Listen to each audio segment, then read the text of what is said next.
Hello everybody, and we are back with, I believe, episode 8. And last time I remember, I'm pretty sure we just found a body, if I recall. Oh, shit, yes. True. Alright. The word bloodlust written on the wall. So I don't think it's any kind of dying message. Is my voice giving out on me? I don't know.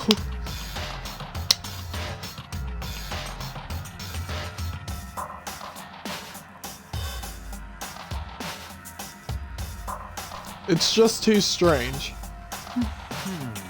But you know, the thing about writing bloodlust in blood, doesn't it sound kind of familiar?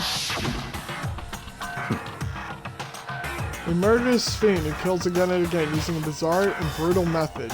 And at the scene of each crime, the word bloodlust is written in the victim's own blood. They're like a ghost, attacking suddenly then slipping away before the police can catch up to them. And what nickname did the internet give to this mysterious serial killer? What? Genocide Jack?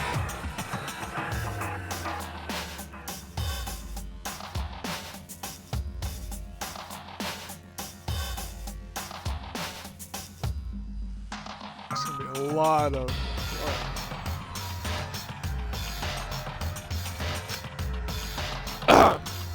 Genocide Jack, the murderous fiend whose grisly attacks were famous all across the country. The ultimate murderous fiend, creating a reputation of abnormal, downright cruel killings. what is this? Then this is some copycat killer trying to imitate Genocide Jack's style, but why would anyone do that? Perhaps it's the work of the real Genocide Jack. What? The real? Wait, are you saying Genocide Jack here in the school? No way! There's no way. We're going so far as to write bloodlust at the scene. I'm surprised at their stupidity. I can't imagine a worse situation than dealing with a stupid murderer. What is it now? J.K. Rowling, there you go. I had to remember the fucking bitch's name.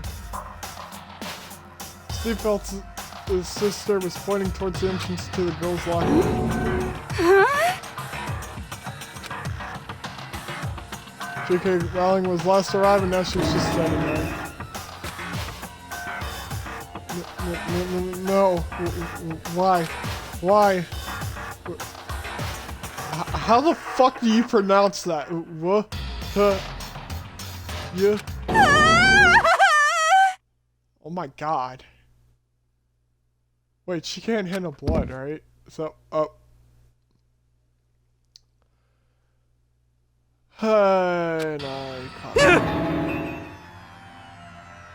she fainted. That did not sound good. J.K. Rowling. She felt his sister rushed over to collapse. J.K. Rowling started trying to shake her awake. J.K. Rowling, are you okay? Come on, wake up. Oh, that's right. I just remembered what she said about how she faints anytime she sees blood. Yeah, I love how I fucking thought of it right as the second film. So is she hemophobic? I imagine she does not watch too many horror films then. This isn't a violation of the rules, right? I mean, technically she passed out some... It's a sleeping dipshit. No, I think it should be okay. The regulations prohibit sleeping, like, on purpose. So since she didn't faint on purpose, it doesn't count. Just a second! J.K. Rowling, can you hear me? Hey, you gotta wake up! As if she heard her. J.K. Rowling suddenly shot awake. As in, she literally jumped up from where she was laying. It was such a strange reaction, I was at a total loss for words. She leaped straight up in the air, changing her stance as she did. What the absolute fuck is that face? In no time flat, she was just standing up. Ignoring the physical contortions she had to go through, her motions were totally haphazard. Huh? What? I gotta talk with my tongue right now. Sorry about yeah, no, that ain't happening. Sorry about that. I was just so shocked, you know? It happens, like, it's like the only one. K. Rowling, are you okay? I'm fine. Whoa, is that a dead body? Hey, are you dead? The fuck was that What laugh? the heck? Supposed to hit her head real hard. Girl has front and a back, a top inning and a bottom, a seed of truth and a web of lies. Wow. This is quite concerning. I mean, she sounds completely different. No, everything's fine. At least the study's going on. That's a good thing, right? I see! It's clear to me that everything is not fine. Your eyes seem strangely vacant.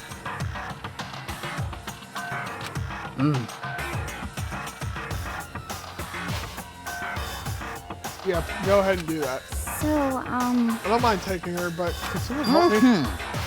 You need help? I don't mind. Come on, can you help me? What? She totally ignored me. Yeah, I would too, bitch. Very well. You take care of the girl and the rest of us can begin the investigation right away. Can I assume nobody has a problem leaving Sakura, fuck. She-Hawk and Biker Bitch on guard duty again? Hold on a second. Rushing to an investigation. The mastermind isn't behind that. After what happened last time, surely you realize that. Don't make me repeat myself. There's a question that Chura was murdered by someone among us. Isn't that right? Oh, you son of a bitch. My fucking voice is already giving out right now. God damn it.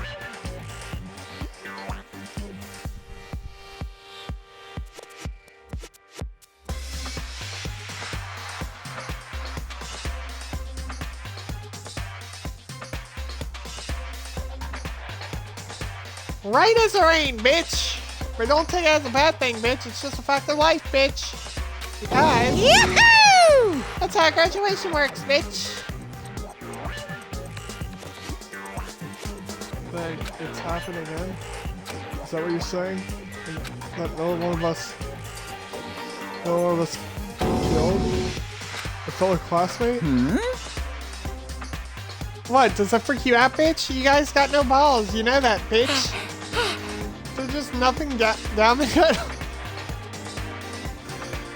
I can't. Is there just nothing down there at all, bitch? Well, I'll let you pray to mine. What the fuck? Well, I'll let you pray to mine if you want, bitch. Yeah! Actually, I don't have any either, bitch. Sorry. What the fuck?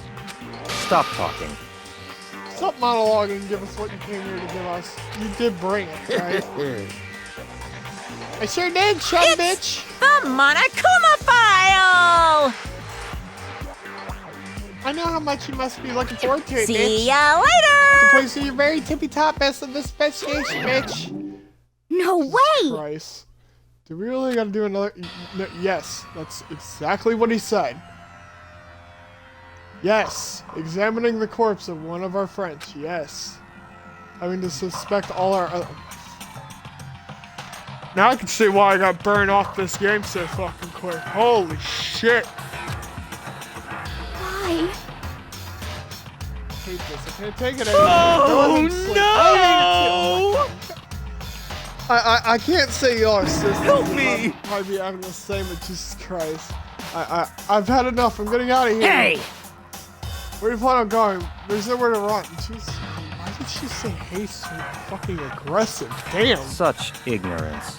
Sucked it already. After all, blood is just a liquid. A dead body is a simple object. Okay. You are very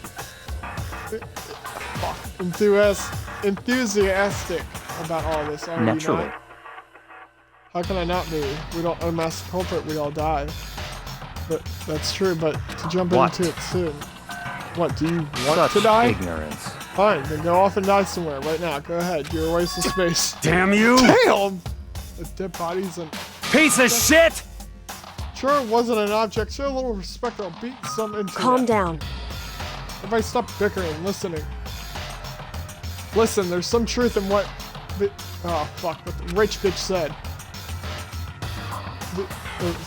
Favorite! Because If we don't solve the mystery and find the killer, our own lives are forfeit. If Rich Bitch is right that Genocide Jack's somehow the one who killed That's Churro, right. then unless we do something, more victims could start oh fuck. I gotta make one for Genocide Jack. What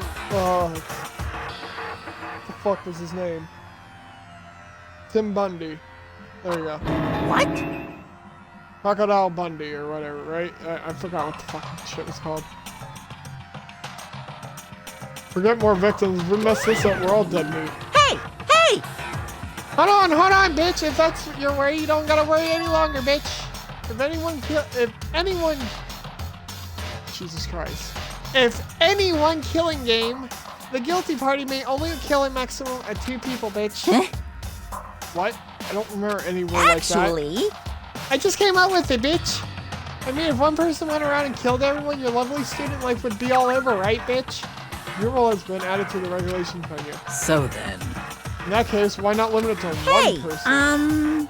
Well, in a good mystery, you don't want to miss out on at least the potential of a serial killer angle, bitch. Yeah! Just one would totally murder that possibility, bitch. Punishment is waiting for you. Farewell for now, bitch. I'll catch you guys at the class trial, bitch. Can't say I understand his thinking, but if we can kill up to 2 people, then one more person's life could still be in danger. Interesting. Which is definitely not good. We need to uncover the culprit before something You else son happens. of a bitch! You need to shut the fuck up. So, Well, for now, Compass Man and me. That's incorrect grammar. And I'm annoyed by it. Compass Man and me are gonna drop J.K. Rowling off at her room. Oh wait. Genocide Jack. Yeah. Just keep Genocide Genocide Jack. There is nothing to be done. We have no time to stand around here. We must begin our investigation. Toot suit. Just figure, another fucking character, another name, you know. If we do not solve the mystery of who killed Is that Cheryl, okay? then we will quickly follow her into the afterlife. That's true. I hate this, but if I want to survive, me and everyone else, we have to do it. We don't have any other choice. First of all, I better check the Deltakuma file to see exactly what's going on. The victim was Churro. The time of death is estimated to be around 2 a.m. Damn. Okay. The body was discovered in the girls' locker room on the 2nd floor of the school. Cause of death was a blow to the head with a blunt object. Probably that dumbbell right there. She was killed instantly. So that's probably a pretty fucking hit, meaning that it's somebody strong. I don't think She-Hulk did this. So it has to be a girl.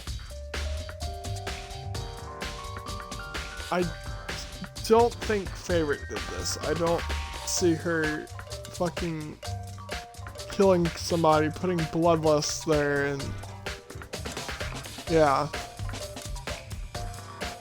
or tying somebody up. Like, I don't see any of the girls doing that. The fuck? Am I just dumb? Well, it's not like there's any point in complaining about it. No matter what, I gotta do what I gotta do.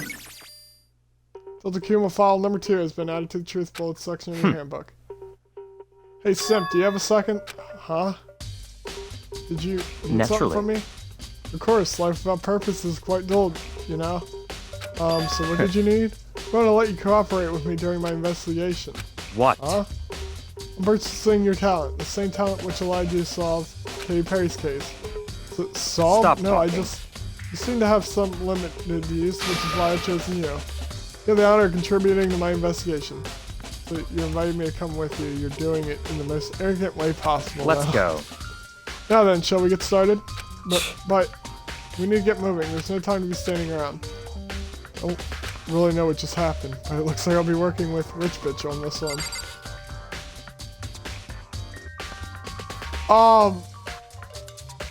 Well, Caleb, there answers one of your questions. What the fuck happened to her? Well, I'm pretty sure this is the murder weapon. There's a dumbbell on the floor, and this is a blood stain. There's a blood stain on the dumbbell. Deltakuma file said a blow to the head with a blunt object is what killed her. Does that mean the dumbbell was actually That's the murder right. weapon? I don't imagine it could have been anything else. So yes, there you go. She got hit in the back of the head with a fucking dumbbell. Now this picture, I actually, yeah, it's a very odd picture that has blood on it. What's that happened? How the fuck?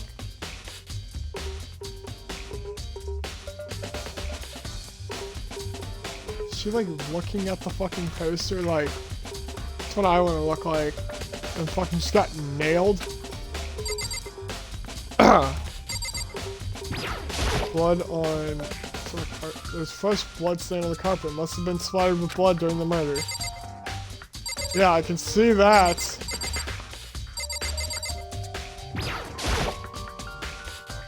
Where bloodlust, what's the meaning behind it? Bloodlust. I can feel the life draining out of my own body. It's a dead body. Sure, Very it's a dead body. strange. But the more I look at it, the more strange it all seems. This must be genocide. Jackson. You know what? I think we're just gonna say crocodile. No, what the, I want to make sure I'm fucking getting this right. Hang on a minute.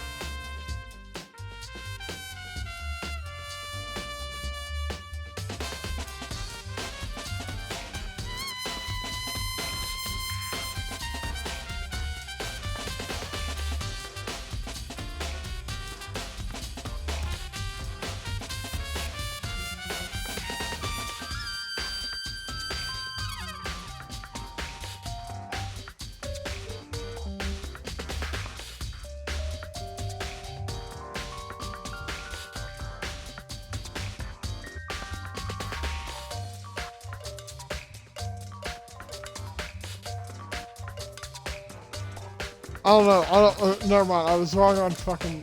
What the fuck was the guy's?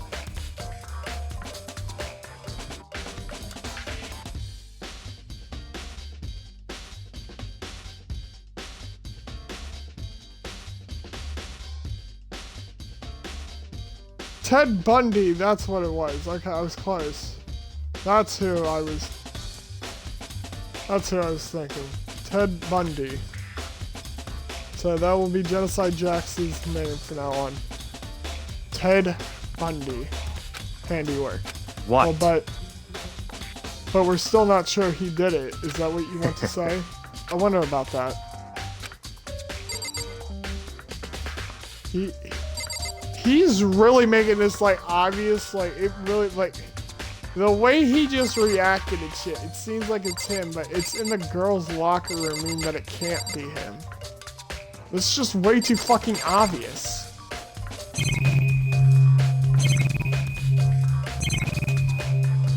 Oh yeah, I can talk to people. Let's talk to you. You're smart. She's silent. She took her time examining Cherry's corpse. She poked and prodded, going everywhere into the lifeless body. You're a very strange woman, you know, being able to touch a dead body with absolutely no trouble. Seems to be concentrating pretty hard. It's like she can't even hear us. Can I talk to her again, or is she gonna say the same shit? I don't know. It's just gonna say the same shit. Let's talk to Biker Bitch. Dude has a real complex about being weak. You heard Troy talk about it, right? All I need to do is get stronger. Yeah, I do remember she said that more than once. Sure did, which I guess explains the trip down here. But did you really need to get stronger that badly? You already mentioned it, but she was a girl after all. Most girls aren't all that strong. You guys know there's like a fucking ultimate martial artist who's a female ready to like kick your ass, right? Yeah. I don't know, man. I really haven't thought about that stuff. Cause of Chur's complex. Can't help wondering what it might be. Like her bitch's account. Okay.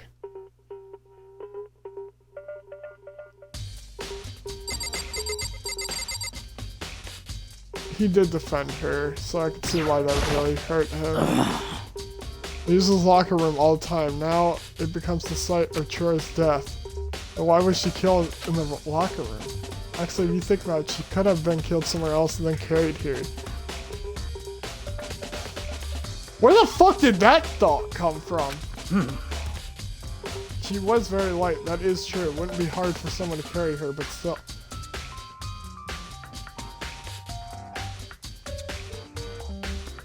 Well, I still think she came here on her own by choice. What makes you say that? She'd been talking about a lot lately about how she wanted to get stronger. So you're saying she came here to exercise? But according to the Deltakuma file, apparently she was killed around 2 in the morning. Would she really have been exercising that late? Steve Felt's sister or myself are usually in the locker room during the day, so she was probably avoiding it then. Avoiding it? Although we invited her to join us more than once, she never showed up. I can only assume she was trying to avoid us. Instead, she came to exercise in the middle of the night. Perhaps, but it's difficult for me to imagine she would have come alone. She did want to start exercising, but she specifically mentioned she couldn't do it by herself. She needed support from others. So you're saying she could have come here in the middle of the night, trained in secret, but that she also would have come with someone else. It's a possibility, I think. They're talking about her being moved. Now I believe it's about time for us to move on. Huh? What? Already? New clues won't magically appear by standing around here. We need to check every aspect of this case. That's true, Let's go.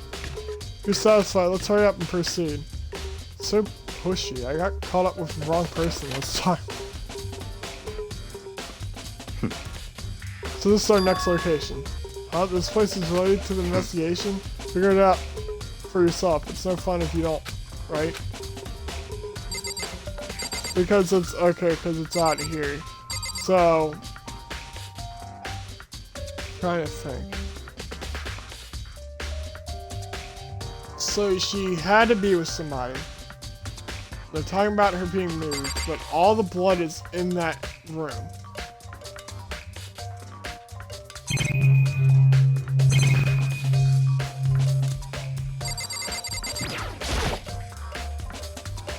I'm assuming this, if I remember right, this card reader is meant to work with all our handbooks, right? What? Do you have an issue with it? If so, you should take it out with Deltakuma. He said that, then quickly sharply clapped his hands did you together. call for me? Jesus Christ. You called for me, bitch? Has he been domesticated? That's right. Seems that that Simp has a question You need for something? Sure, what's up, bitch? Well, it's just about this card Yep. reader. Yes, the card reader is a hat. Fuck.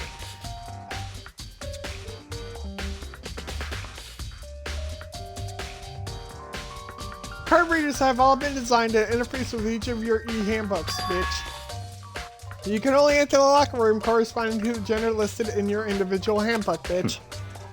And it's impossible for 2 people in a row to go through while the door is unlocked, correct? Unbelievable. There was some erotic terrorist on the prowl. The secret Gatling gun would initiate a Swiss cheese slaughter, bitch. And the school regulations prohibit anyone from letting someone else their handbook. Of course. Correctly correct, bitch. So then, that means only girls can go in the girls' locker room, only boys can go in the boys' locker room. In other words, Trish's body being found in the girls' locker room means... Hey, Simp, I can see right through you. See right through me? Well, I mean to tell you what you're thinking. Since Shiro was found in the girls' locker room, the killer must have been able So to in get other in words... there. As such, the killer must be one of the girls. Did I get it right? Such ignorance. Good lord, you're simple. But am I wrong? You should probably pay closer attention to the regulations. The answer has been in front of you the entire time. Loaning your e-handbook to another student is strictly prohibited. Only the act of loaning a handbook is prohibited. Borrowing someone else's is perfectly fine. I would expect nothing less from the prodigal son of the noble Tagami family, bitch. So you managed to sniff out the loophole in the regulations, bitch. Knowing you, I would bet you created it on purpose, didn't you? To add a little more excitement to things. You treat me like a puny little appetizer instead of the main course that I am, bitch. Now then, since the dead can't actually talk, they're not people anymore. They're things, bitch. Yep. Get it? Got it? Good. Bitch. Wait, hold on. You're saying that's a loophole, but in order to borrow something from someone, that means someone would have to loan it. So, Why you? so sleepy. Just listen to you makes me want to pass out. Bitch, be more like rich bitch and get your poop together, bitch. Unbelievable. Or else I'll charge you with criminal negligence, bitch. No more questions, bitch. Figure out the rest on your damn self, bitch. So, with that being said, actually, here, let's That's get this fine. on. Well, I know you're unfortunately lacking in mental faculty, so I'll fill you in myself. So to the main hall. Main hall? I'll help you understand what's going on. Correct. It's I knew that was gonna be truthful. Got it. Before anything, we came to the main hall. So what are we looking for here? Because I'm gonna have to figure it out for myself. So clearly that means somebody borrowed one. That's obviously what that means, because they wouldn't have fucking said it, meaning that it was a guy. I'm about to fucking solve this shit this time, like, for real. Like, I'm not gonna fuck up. I don't think it's rich bitch.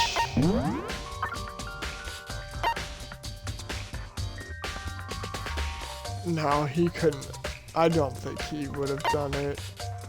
Wait. If them mentioning that proves that it's a guy, then that means them mentioning the body being so the. But where the fuck was it moved? Unless it means because of them, like they got knocked out and then moved them to hang them. No, he was very sad about it.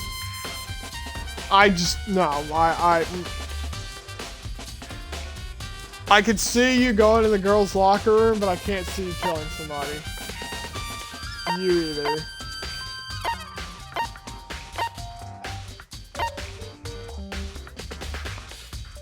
Something off about you.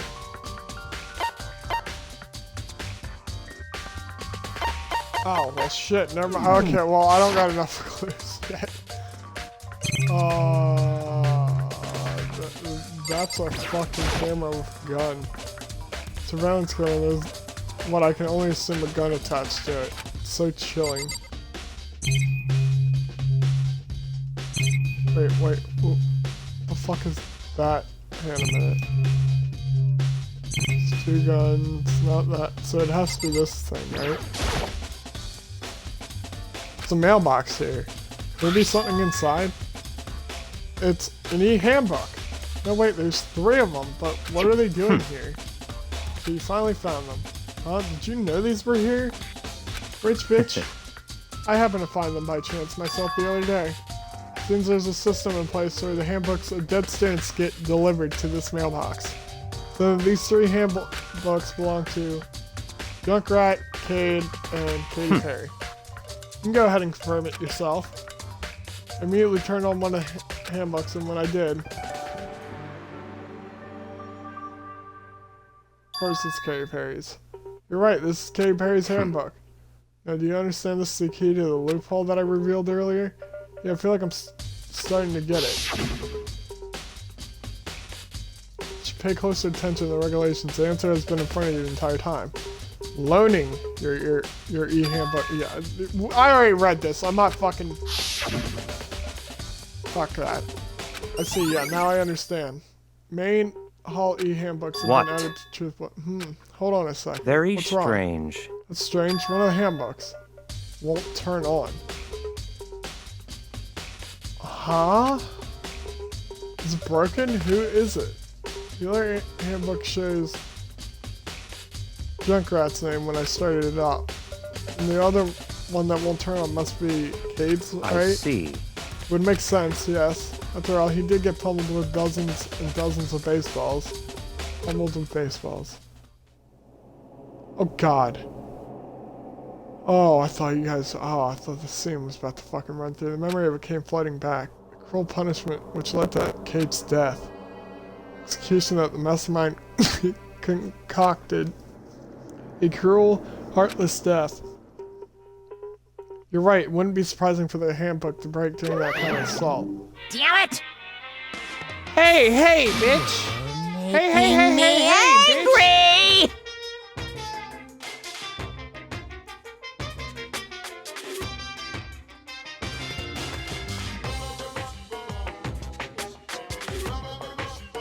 Now I'm really angry! Bitch! What? That e-handbook is essential to student life here, bitch. Crucial, integral, instrumental, a super big deal, bitch. There's no way it would break that easily, bitch. But it did. That's impossible! If I say it wouldn't break, it wouldn't freaking break, bitch. It can withstand up to 10 tons of pressure, and it's waterproof up to 100 meters, okay, bitch? I don't care how many baseballs you hit with it, it wouldn't do crap, bitch. Oh, but, even my amazing handbook does have one single weak point. It does? I can't hear you! But it's a secret, bitch. I wouldn't want to go breaking any more handbooks, What? bitch. Then Cave must have broken it somehow without realizing what its weakness was, right? Hard to say, bitch. You know what I think, bitch? I think his handbook isn't actually broken, bitch. What? But you might ask, how could that be, bitch? Leaving the question hanging in the air, Deltakuma disappeared. So it's not Cade's handbook, is what he just clarified there. Deltakuma said it's not broken, but it's undeniable fact that it's not That's turning fine. on. Well, I don't see any connection to the case, so it doesn't matter for now. It does, because it means that that's not Cade's handbook. And so either way, something about it still bothers me. Broken e-handbook. Okay then, should be enough to get things rolling. Let's begin our investigation in earnest and track down the true culprit. Yeah, we need to find out who killed Churro. To be exact, not quite. Not quite.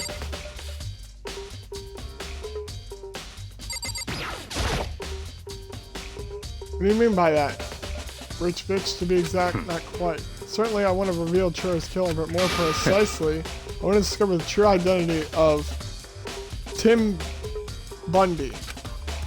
I want to make sure I'm saying it right. Then you really think, you truly believe Tim Bundy is the one that killed Churro?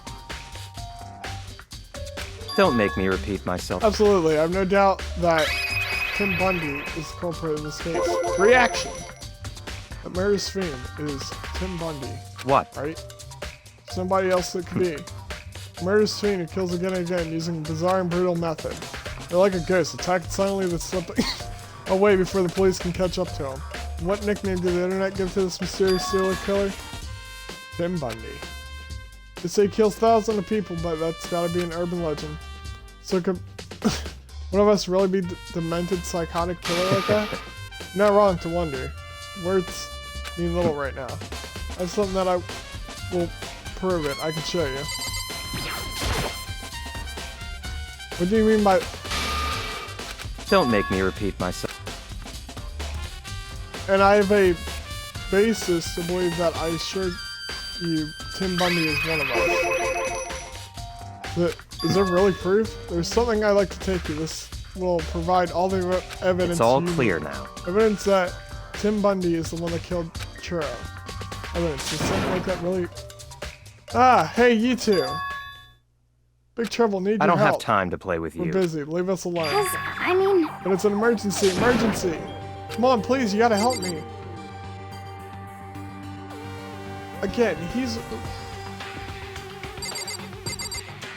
acting really weird. So it's a dude. Somebody else's handbook is broken, so somebody else has Cade's handbook. please! This is a serious emergency. Please, please, you gotta help me. Just just calm down, okay? Steve Fultz' sister. I mean, But it's an emergency.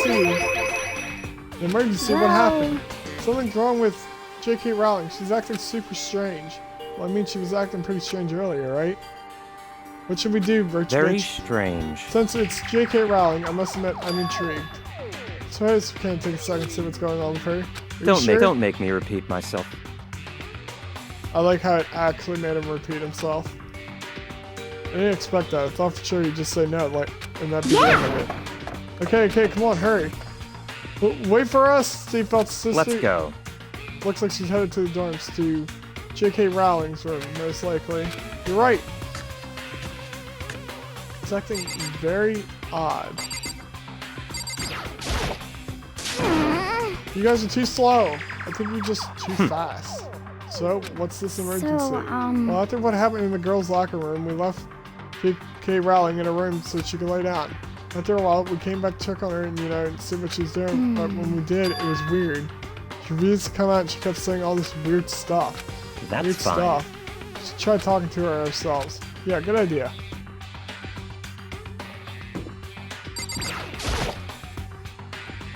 I may as well give it a shot. Ding dong. Door swung open slowly and silently. She's so scared.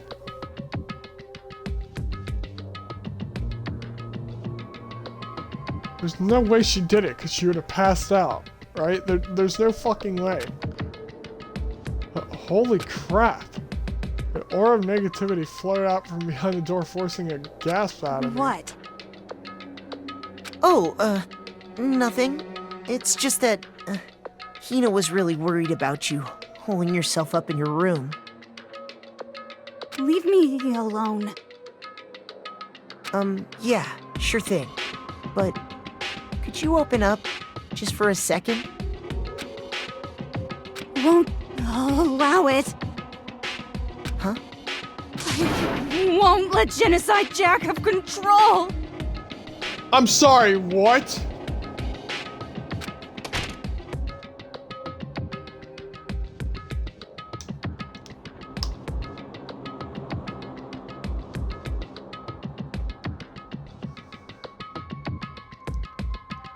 So,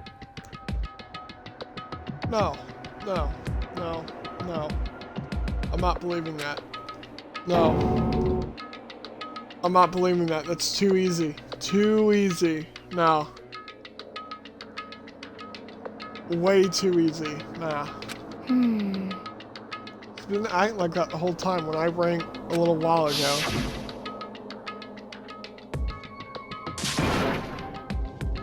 I'll drive out the killer. Drive out the murderous fiend. Doesn't make any sense, right? I was afraid to leave her in there alone, so I tried to bust down her door, but it felt like something was holding it shut on the other side. I couldn't even budge it. J.K. Rowling was scared enough to even bar her own door. The same thing as Rich Bitch? Does she think the serial killer Tim Bundy really murdered Churro? Is that why J.K. Rowling's so scared? Whatever it is, I'm really worried about her. Isn't there anyone who might be able to persuade?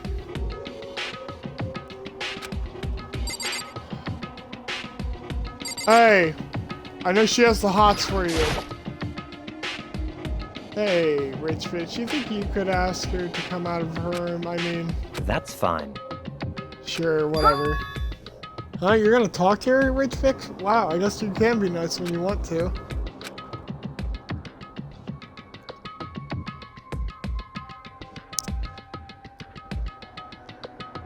Rich Bitch stood in front of her door, not making a sound, and pressed the doorbell. Ding dong. With her few moments. What do you want? Leave me alone. You're all so annoying. Ah, Bacula. It's Byakuya.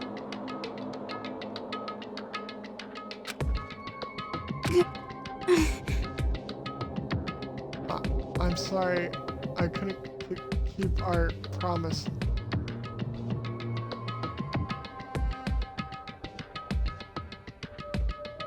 I'm so confused now. Don't worry.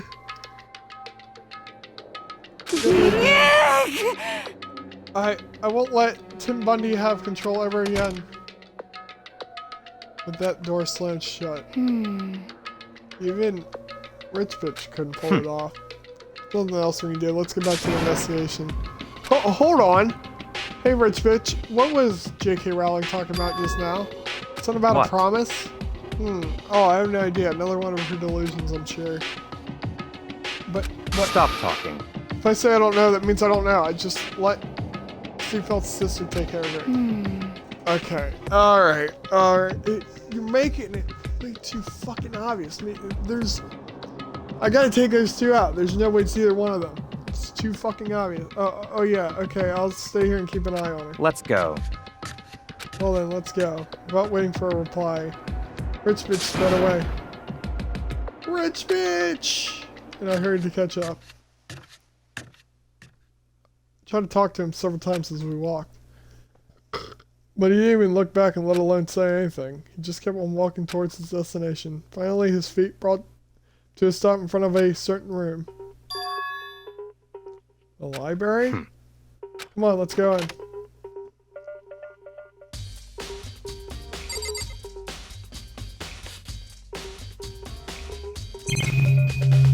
So, the reason why he knows it's Tim Bundy. Promise. And she wouldn't let Tim Bundy take control ever again.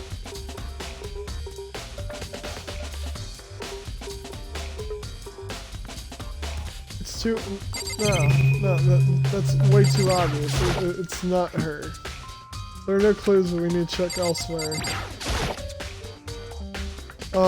Is this the evidence that proves that Miss Tim Bundy really in the library? Don't make me repeat myself. Don't make me say it again.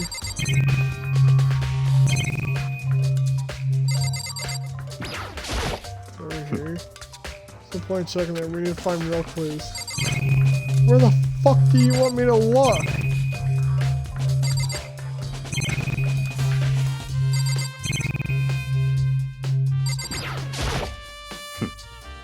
Knock it off. What does it do? Alright, fair enough.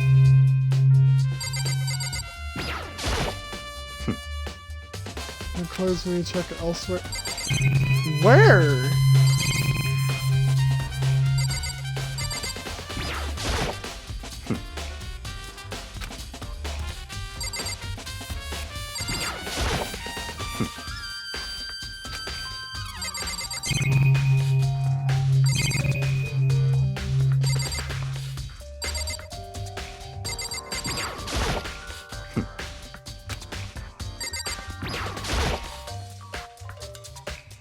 Don't make me repeat myself. So you're literally gonna just...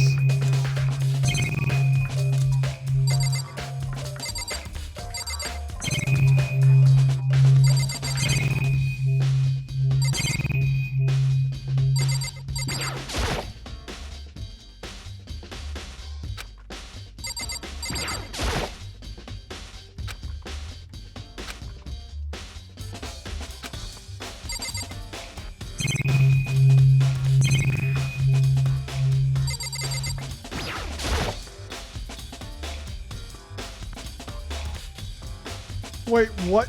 I thought that was the exit. It's the archive, right? Hurry up and go inside. I thought Let's that was go. the fucking exit. It's all makes sense once you're inside. What archive? What the fuck? What? We never went in here. So, in other words, So there's enough value in this place to endure the dust.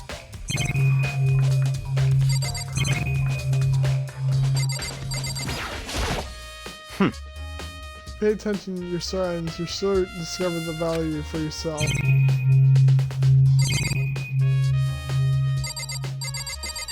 So this. It's a wooden box. It's empty. Although judging by the smudges of the dust, it looks like it was something inside. I don't know what it was. There was an extension cord plugged in there. It proved very useful while I was in the library. Extension cord, huh?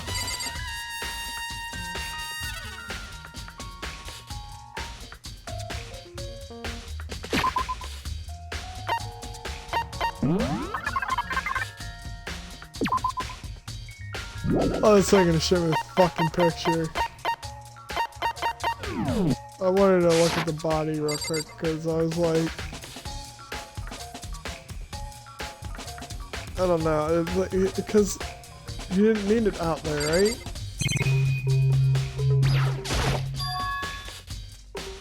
It's a desk cam. Yeah, he doesn't need the extension cord. Oh yeah, it's the same one I saw Rich Bitch using in the library. Yeah, like, he doesn't need an extension cord. What? So, wait, what, do you have a problem with that lamp? It was here before, then I moved it over there.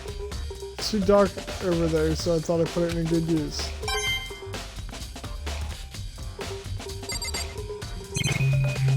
I'm really confused now. Because I couldn't remember if it was like jump rope that it tied it. This shelf stuff tight with files, so not really thinking about it. I picked one at random. Ah, you have sharp eye indeed to select that file. That's right. Let's report on a presidential assassination. The original is kept at the National Library. Won't be declassified for another 30 years. Are you sure you want to look at it now? So telling whose crosshairs you might wind up in for peeking at it. If I'm making a sound, return the file to the shelf. It's the one behind him, isn't it? It's gonna be the one behind him. So many file stuff in the shelf. What's in all That's these enough. things? Those documents are dangerous. Dangerous? They detail all people who control the world from behind the scenes. Dangerous truth for our commoner. You mean like members of the Diet or something? No, I mean the ones who got with real power. The secret council controlling everything from the shadows. You're ready to be disappeared for it? Take a look. There's some very interesting people in there. You're just kidding, right? Am I? I'll just let it go for now. It's the one behind them. Of course it is. There's a ton of thick file stuff under the bookshelf. If you're thinking of looking through any of them, let me give you a little warning. These things are filled with graphic, disturbing photos from all kinds of crime scenes. It's the kind of thing a normal person wouldn't ever want to look at. Be careful. Huh? What do you mean? All these files are the investigation reports related to different cold cases. Those are internal documents for police eyes only. They're not the kind of thing you expect to leak. Oh. So are you finally beginning to understand the true splendor of this library? This entire reason I was interested in the library is because of the room right here. Interesting. So home to classified government documents, police records, things no ordinary person would ever see. Isn't it magnificent? This can't be for real, right? Such ignorance. That's your guys' problem. Anything that doesn't fit your preconceived reality, you label it a lie. Well, it's not that. It's not like that I totally refuse to believe it, but I mean, there's just so much. How would anyone have put all of this together? Suppose it goes to show how much power Hope Speak truly wields, or perhaps the mastermind may have wanted to provide us with enough entertainment to keep us from getting bored. It's no use. I can't keep with all this. It's just too unreal. What's wrong? You still can't believe it? What about you? How can you believe it so easily? Things that like that are unusually impossible. What do you mean usually? Usually, normally, ordinary, simple. Those things don't exist anywhere in the real world. You don't understand what they actually represent. You don't understand the nature of anything. You don't pull your punches, do you? Besides, what do you consider usual is based on your common sense, right? But what makes you think your own common sense applies to me at all? Documents gathered here are genuine. I have reviewed them multiple times, so there's no doubt. Hold on a second. You're saying you read all these documents and more than once? But all this has to be top secret, confidential stuff, right? So why? My family has a reading room. It's just like this at our own home. Ours is bigger, of course, and not as dusty, huh? Members of the Dagami family have access to any variety of government-related documents. It includes foreign powers as well as domestic. How is So, that in possible? other words... I already told you, there's a secret council that controls the world from the shadows. My family is a member of that council. Within the bloodline that will allow me to one day bend the world to my will. To become such a ruler, I must know all the levels of this world backwards and forwards. So wherever I have time, I like to review whatever documents and materials that interest me. Just why I can proclaim without a doubt that the materials gathered here are the real thing. It's beyond believing or not believing. Rich Bitch is actually starting to scare me more than the actual mastermind. What always interests me most were the cold case police investigation reports. Reading through these reports has always been a hobby of mine, ever since I was little. It's excellent mental exercise. I've solved more than a few of those cases just by reviewing the reports. Among all those reports, one of my recent favorites is the Tim Bundy case. As he talked, Rich Bitch grabbed a specific file from the That's shelf. right. This is the complete case file. Every single report surrounding the Tim Bundy cases have been complied here. Because there are so many, allow me to quickly summarize the main points. Again, there are two notable characteristics in every Tim Bundy murder. First characteristic is that at every crime scene, the word bloodless is written in the victim's own blood. And the second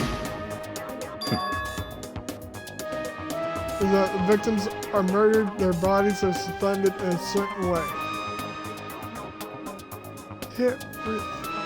Trying to look at the string. Bloodless is written in blood and the victim's body is suspended. It's exactly the same what happened to Churro.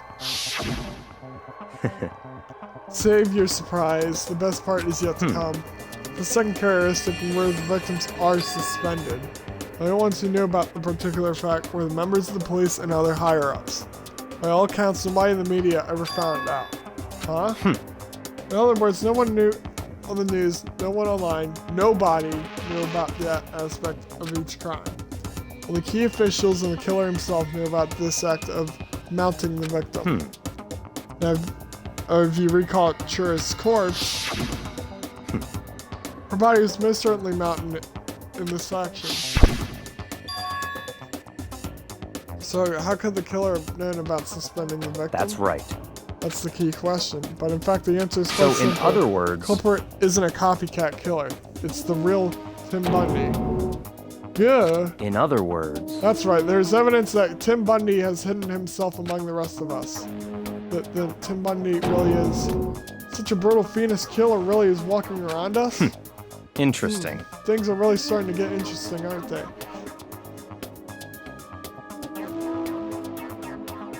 So J.K. Rowling did it by said it's something about no, I it's way too fucking simple, man. Now there has to be a twist in this. Like it's just how the first one went. Never imagined a killer with such a reputation would ever become a part of our little game. There's no way it's that fucking simple. Because the entire class trial would be a waste of time.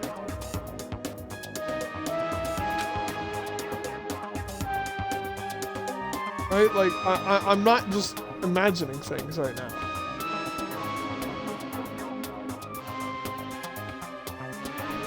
You might just manage to ferret out a clue or Such two. ignorance. You get down on your knees and beg, I might even show you myself.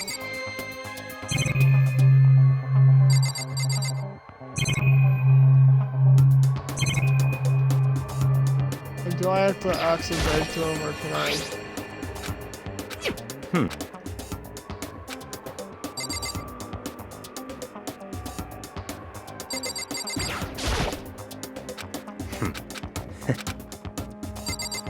I wanted to fuck on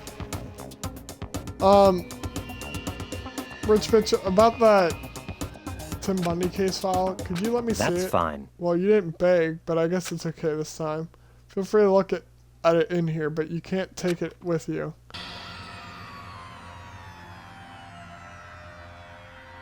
I handed the file and I flipped through it with tense, nervous fingers. Suddenly my hands stopped. I reached the page where the photos from the scene of each crime had all been collected.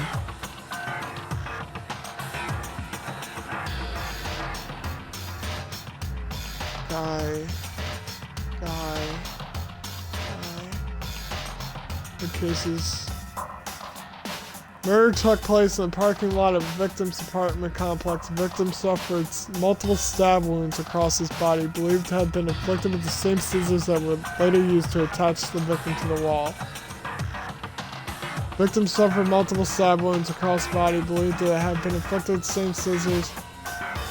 As with the other cases, the scene of the crime, the bloodlust was written in blood. Scissors used in the murder were apparently custom made, with every pair left at each murder scene seeming to... First of all, if he is a serial killer, he keeps the same pattern because he knows that he won't be found. Custom scissors, several stab wounds, and this is a and this was a blunt object to the back of the head, not stab wounds or anything sharp. And apparently they're hung with the scissors, so this is a copycat. But what the fuck was she talking about with... That's what I... Okay, now I'm just completely confused. Ken Harada, 32, 17, 23, 4... Jesus Christ, age did not matter to this motherfucker. There was no end to it. But one thing became perfectly clear as I read. All the killer's countless victims were killed and suspended in the exact same way. And at the scene of every murder, the word bloodlust was left in the victim's own blood. Now take a look at the next page, you'll find another interesting tidbit. Next page. Nobody knew but the killer higher up, so him. Well, all the crimes took place either on the weekdays at night or during holidays, either day or night. The most common time for the killings to take place is holidays in the afternoon. Based on these facts, it could be suggested that the suspect may be a student. Evidence suggests the suspect lingered in a scene, but when they did leave, they were in a panic. Because an eyewitness had never come forward, it's unlikely there was any external reason for this. This confused behavior suggests that the suspect may potentially suffer from dissociative identity disorder. So J.K. Rowling has DID with Tim Bundy, but I still don't think Tim Bundy did it, because where the fuck are the scissors? No stab wound. So, in other words, Key point is that the culprit may as well have a split personality. Kind of thing you see on TV. And part of another totally unbelievable story, but this one's more unbelievable than anything else. Wait, can we actually look at the pictures again? I'm gonna see how bloodlust is written. let's go. Alright, we should go going soon. Huh? Where are we going? Anywhere but here. We'll finish our business here, haven't we? Oh, wait. Rich bitch. No, no, no, no. Let me... No! As usual, turn left without another word. I hurried up in the library to catch up. Well, this is where the part ways. I have some things I need to take care of before the class trial. Saw something like that? I don't have time to play Come with on, you. enough of your knowing misapprehensions. Did you really think we'd be together the whole time? Take responsibility for yourself and do something useful. Move the investigation forward on your end. Well, goodbye. He's gonna go talk to J.K. Rowling. When you want to be like, oh, I don't know what you're talking about, the promises, he's gonna shut her up. Wait a minute. Is he gonna kill her? No, no.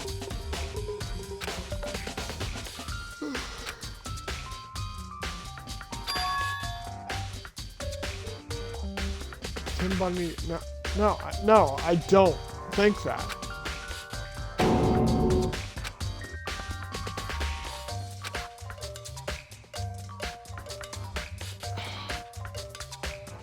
If it's leading to her, and they set a promise, so he killed Churro, but wait, how?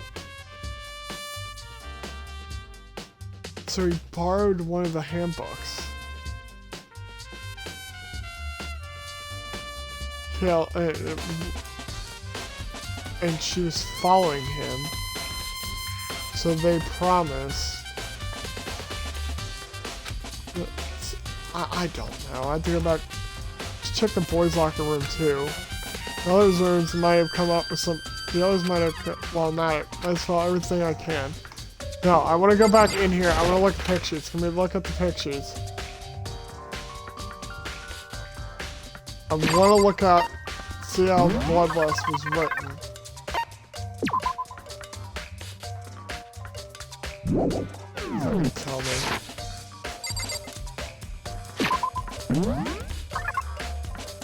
Just go there, right?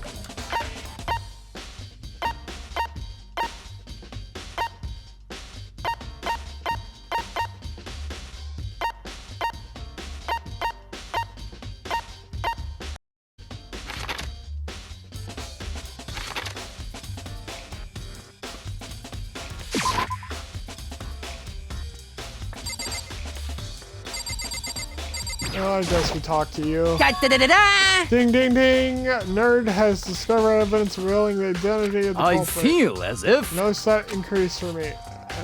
Evidence which is fine. Cannot reveal that just That's yet. it. I'm anything sure that of what I it. found will steal the killer's breath from his lungs. Sure about that? Oh yes. This looting bird said she witnessed something worthwhile too. Really? What did she Well, say? it Please would tell me. It's like when a seem- girl bullies the boy she likes, right? Right? They said, where is Pokemon bitch now? Warehouse by the doors. She was there, but at the same time not there. What's it gonna be? He pointed at the boys' locker room, so let's look at that. I'm putting anything that. The fuck is that a shit stain? It's a strange stain on the carpet. What is it? Why is the locker room carpet? Literally looks just like the girls, but what is that? Poster. Probably a boy band called Tornado. So it doesn't quite seem to fit in the boys' locker room.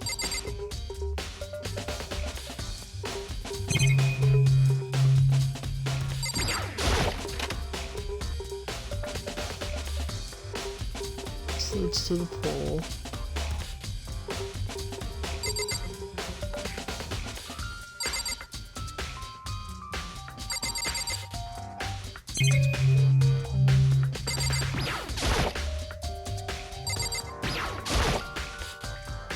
There's some kind of clue in the lockers? Guess not.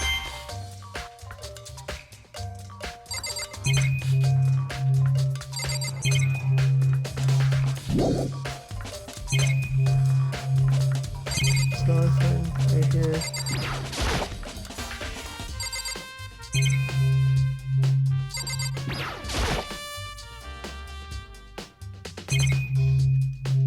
So I guess nothing at the pool.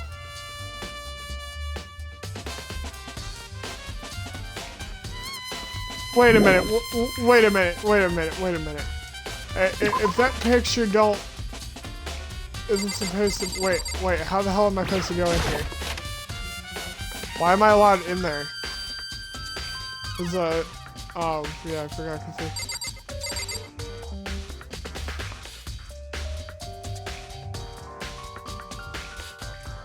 That wasn't originally there. There's no way in hell that they would have this. What's that? The blood is the most noteworthy part, but the big... Yeah. It's pretty noticeable too. Girls' locker room doesn't seem that kind of place you'd find something. Yeah. So they got switched. Oh, but wait, that reminds me, the post in the other locker room, that's why there's definitely something strange about this. The posters, yeah, they have been. Would anyone have, maybe I should talk to someone who knows a little bit more about the locker rooms. So now we're gonna look at this carpet. It could only have been caused. Yeah, okay. I feel like no, stop. You know what? Talk to you. You're smart. Hey, favorite, have you made any progress on your investigation? Indeed. Generally speaking. However, But I have to get going. I have something unrelated to take care of. Something besides the investigation? What is well, it? Nothing you need to worry about. Just concentrate on the murder. But so then, before I go, let me give you one piece of advice. You should examine Cho's body one more time, thoroughly. Also, her handbook is missing. You might want to determine its whereabouts. goodbye. That's it. I'll be praying for your success.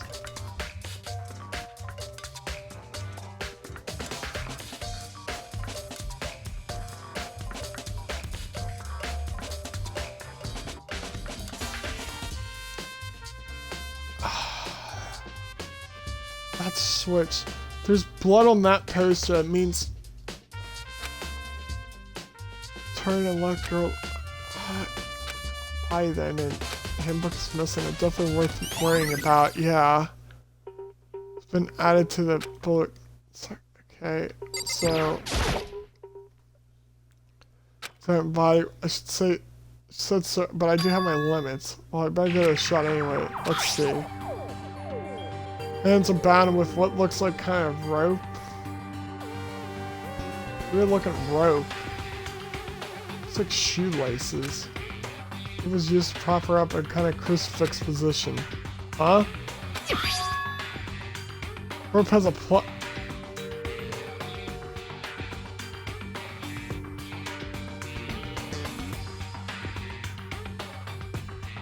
So he did do it.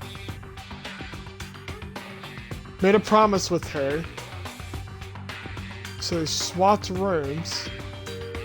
But he went to go use... Wait, no. Because how did it end in the... How did it happen in the guy's locker room then? If... I could move to... Oh, I was concerned to was the blow to the head, which means someone struck her in the head in order to kill her. But there's the issue of being suspended and failed blow. At first, I didn't see any reason to think too much about either of them. Spelled the exact same way. Oh my god. Fuck. Seen them again after looking through the Tim Bundy file. Sounds quite not right. Yeah. It's not, so it's not Tim Bundy. Well, one of the things when it's like to tie all these mysteries together is the true nature of the rope that was used to figure out there's a certain place I need to revisit and look over again. Plus, I might help look at time to go to the library, but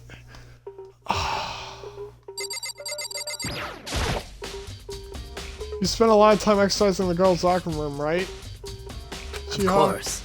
I used it nearly every day since it opened up. Sometimes Steve Felt's sister and I use it together. Okay then, let me ask you something. I think the posters in the boys' girls' locker rooms could have been switched. I'm sorry.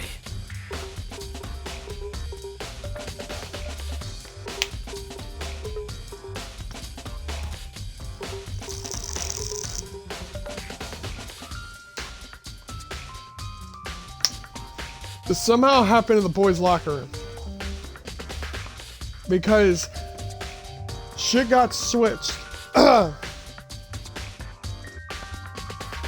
Tim Bundy didn't do it. But I feel like Rich Bitch did it, but J.K. Rowling, I'm not gonna let Tim Bundy go, is Tim Bundy, so they made a promise, so the cult, or, you know, the second person, whatever.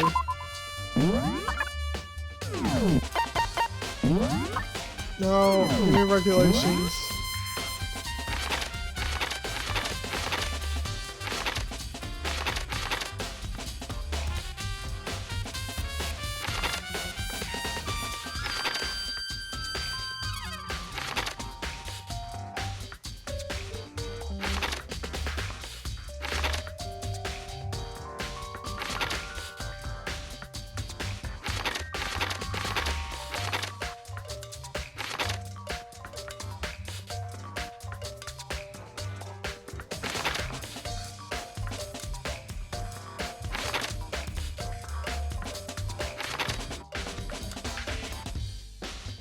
So I have help here, a culprit, I think, right? Or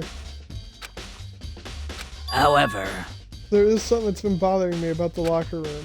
You see, I like to drink a little protein coffee every time I finish exercising. And we have protein coffee in the warehouse. It's not the highest quality, but I don't have a lot of other options. I mix protein powder with coffee and I done a glass of it after exercising. Anyway, the other day I spilled some on the carpet in the girls' locker room and it left a stain. Coffee's brown, which would make it look like a shit stain. More evidence that shit got switched. Meaning that blood stain, meaning the body did get moved. Leading that it happened in the oh my god, this is so confusing. Exactly, I noticed it earlier, the stain has disappeared. I can only assume someone came along and cleaned it up. But still, it's unusually clean as there was never a stain to begin with. Disappearing stain has been outing.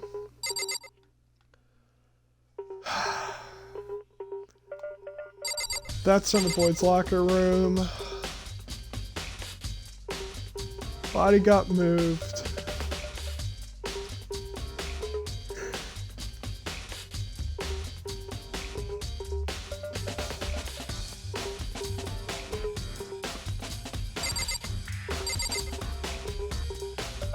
There's the only two that would know.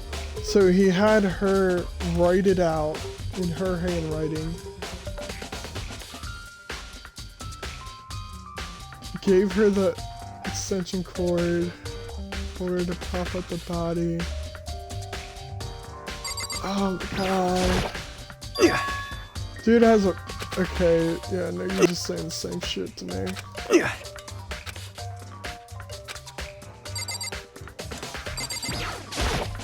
there any more I can do?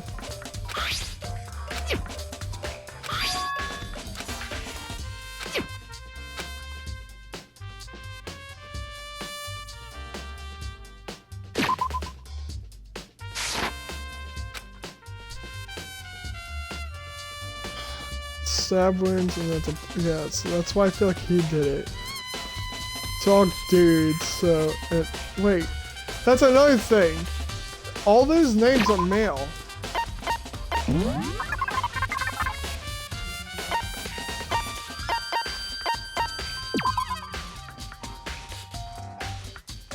Ken, Tetsuhiro, Shoji, Gaku.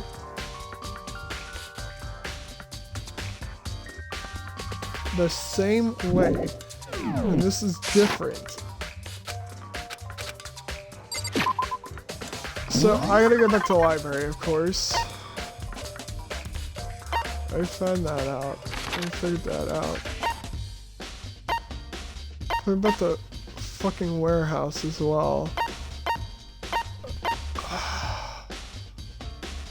She didn't tell him, but she's not gonna tell me. I'd rather fucking go back to the library because he mentioned the library first. Yeah, and the archive, and we can't fast travel there. Are you serious?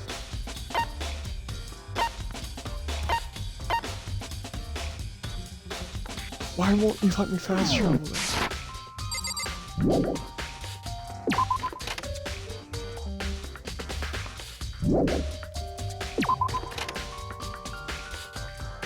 Because it's like right that why would you let me fast travel to the pool then?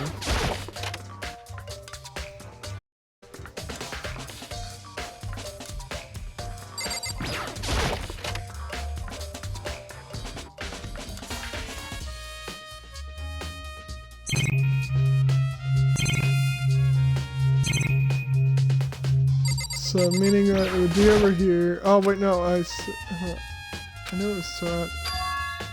It's gone. Someone take it out of the archive? I don't want to read something. I can't think of. We did take. We did do it. Fuck. Hide. It's just all the evidence to prove that he did it was in there before. Yeah, record.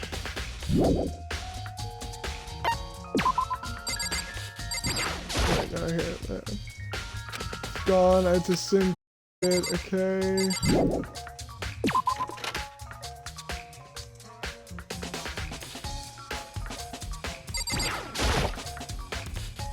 So a thick layer of dust on this. Some kind of quick guessing that. It won't turn. Oh, I see. It's not plugged in. The lens cord isn't long enough to reach the outlet from here. Last time I saw it was definitely on it. Definitely right here. Oh, that's right. It was using an extension cord. It's an extension cord. There it is.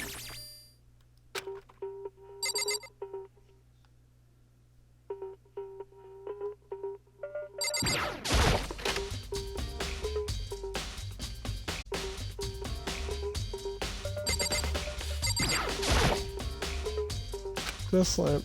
Grab the one thing and put it over here. It's sure dark over there.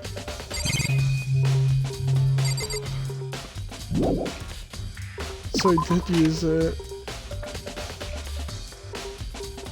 So it's missing now. Took it. Killed her! Fuck! Alright. It's gonna be a long ass fucking episode, Jesus Christ. We're gonna get this done in the trial. Tell me what the fuck is up, please. Pick at my bitch, what are you doing here? The warehouse is amazing, it has absolutely everything one might need to live a full life. Where food to clothes to towels, there's endless supply to choose from. I see that, but have you found anything related to the case? Most I knew you were going unfortunate. to ask me that.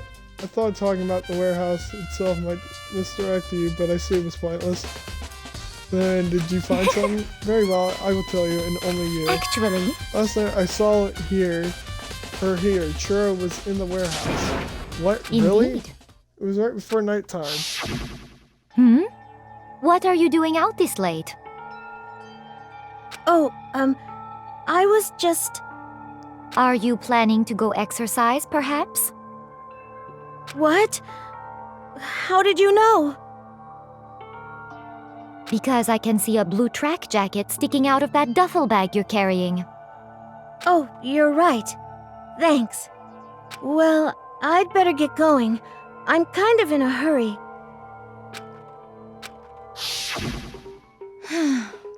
She stuffed the jacket in her bag and hurried. It was almost like she was trying to hide it.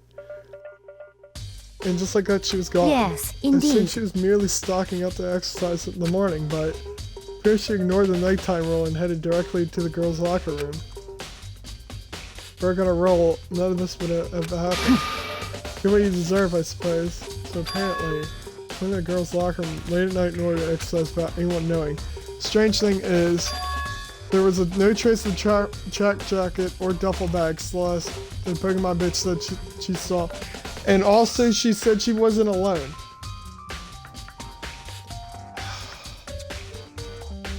So, they used J.K. Rowling to distract her, and then Witch Bitch killed her. But somehow. It's all confusing. Fuck.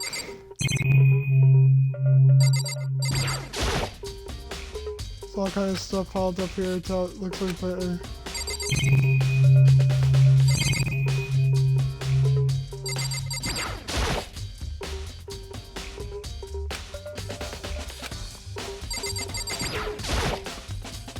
Some different kinds of food stacked out. I don't see anything noteworthy. There has to be something noteworthy in here. All kind of stuff. Okay. Maybe not. Alright, so never mind. You gave me what I needed. I need to go to the main hall because it's where apparently. Wait. What she was supposed to be. What the fuck are you doing?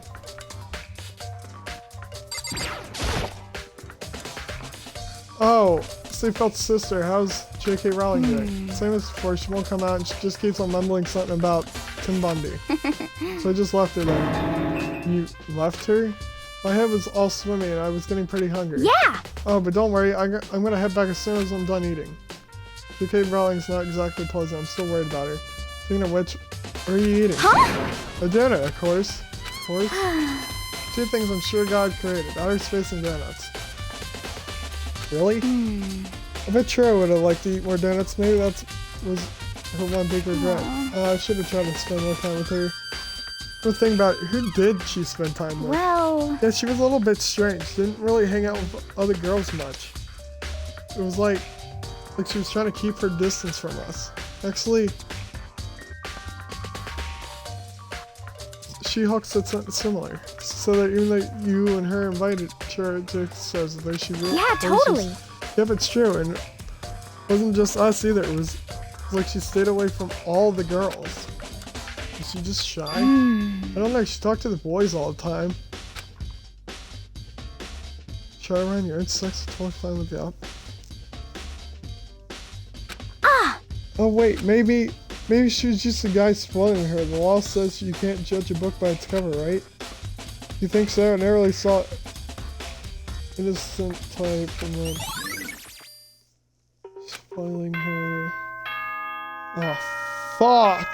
I'm not done. No, ding dong, bing bong.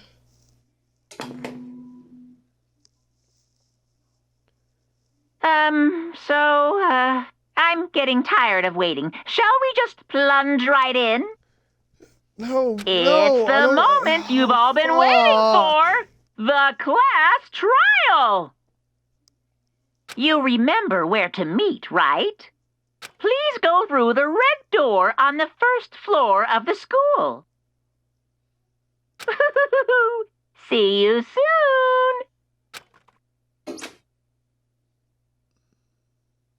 Begin the class trial, or it's about to begin. Red door right through there.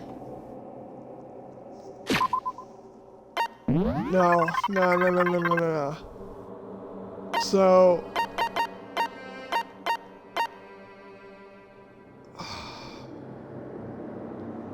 It happened in the boys' locker room.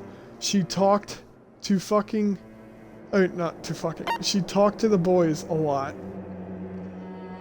He took the fucking thing. It's a broken handbook, and her handbook's missing. But... Wait. I just... Handbook's missing... Hide.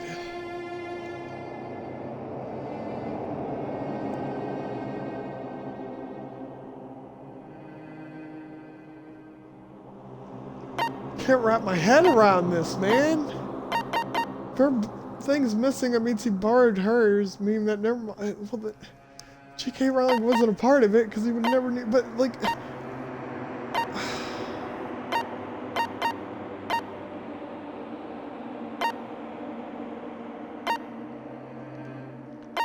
And then it's broken. Fuck. Well, we're not gonna solve it by sitting here, so fuck it. Sorry about being an hour and 25. We gotta get this shit done. Ahem, so is everyone ready to what, bitch? Am I blind or are we missing someone, bitch?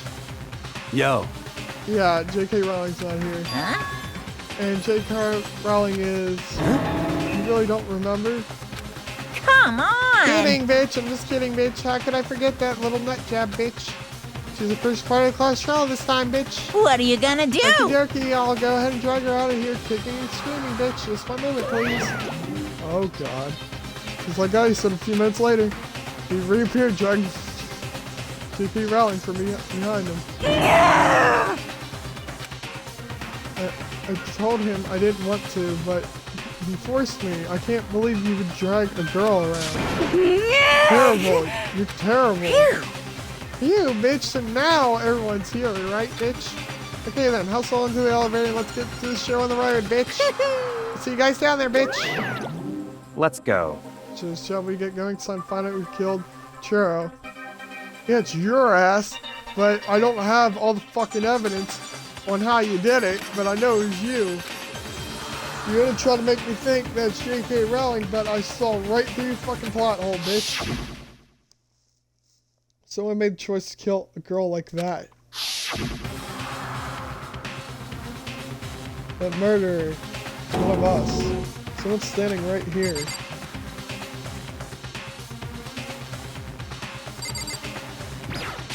I'm gonna talk to y'all. We have no choice, right? We have to do this. It's true. Yes. I gave a small nod in reply. One last deep breath and walk towards the elevator and shake your legs. Don't worry. Favorite. I think I now know know why I called her favorite. Because she always knew. She just knew. She'd always save our behind. But she's gonna do it again. So I'm not gonna worry. I'm pretty sure you guys already read this before. So the elevator was unaffected, however, and continued to sum without hesitation until finally came to a sudden stop. What do you think, bitch? I redecorated. Isn't it so fresh, bitch? Isn't it so exciting, bitch? Don't waste our time with stupid questions. Let's get this over with. Good. You're raring to go, bitch. Gotta say, I don't hate it, bitch. Not at all, bitch. Well, Okay, then let's get the show on the road. thrills, Everyone, chill. please find your assigned seats, bitch. So the certain deadly judgment, deadly style, deadly rather, deadly defense, deadly faith, deadly class trial. Don't care. Yes, we want to save, of course.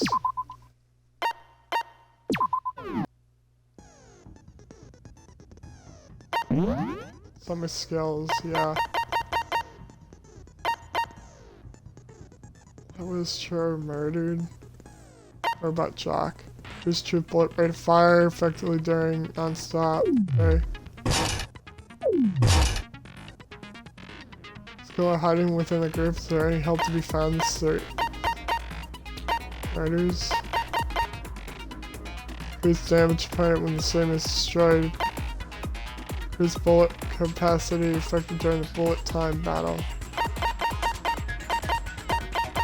Only once, I guess, right? Yeah, it's the only fucking one. So I might as well.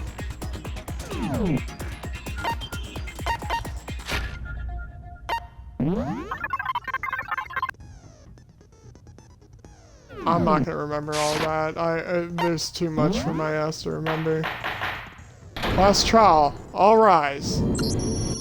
Let's begin with a basic explanation of the class trial.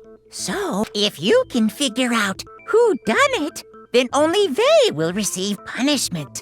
But if you pick the wrong one, then I'll punish everyone besides the blackened, and the one that deceived everyone else will graduate.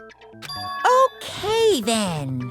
So, first off, let's talk about the murder weapon! First we have to make it clear what we use to deliver the fatal blow. The dumbbell.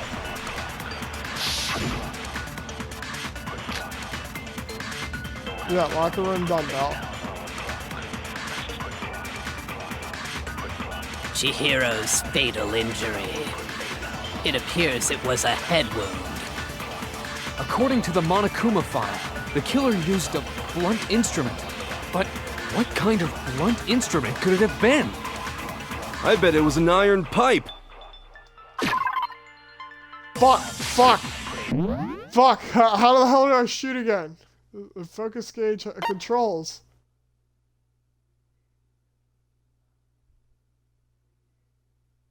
Aim.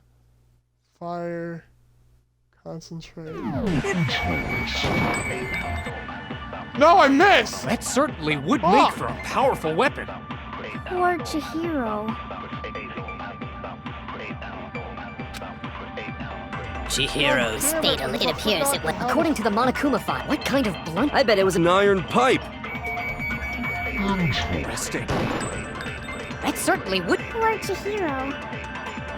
Fast forward it like a dumbass. It appears it was. According to the Monokuma file, What kind of blunt instrument could it have been? I bet it was an iron pipe. Interesting. Oh my god! that certainly would. Poor Chihiro.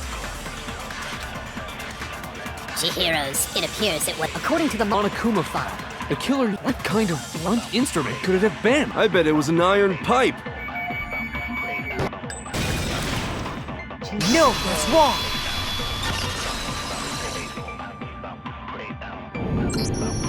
Can we agree that the object that dealt the fatal blow was the dumbbell, found at the scene of the crime?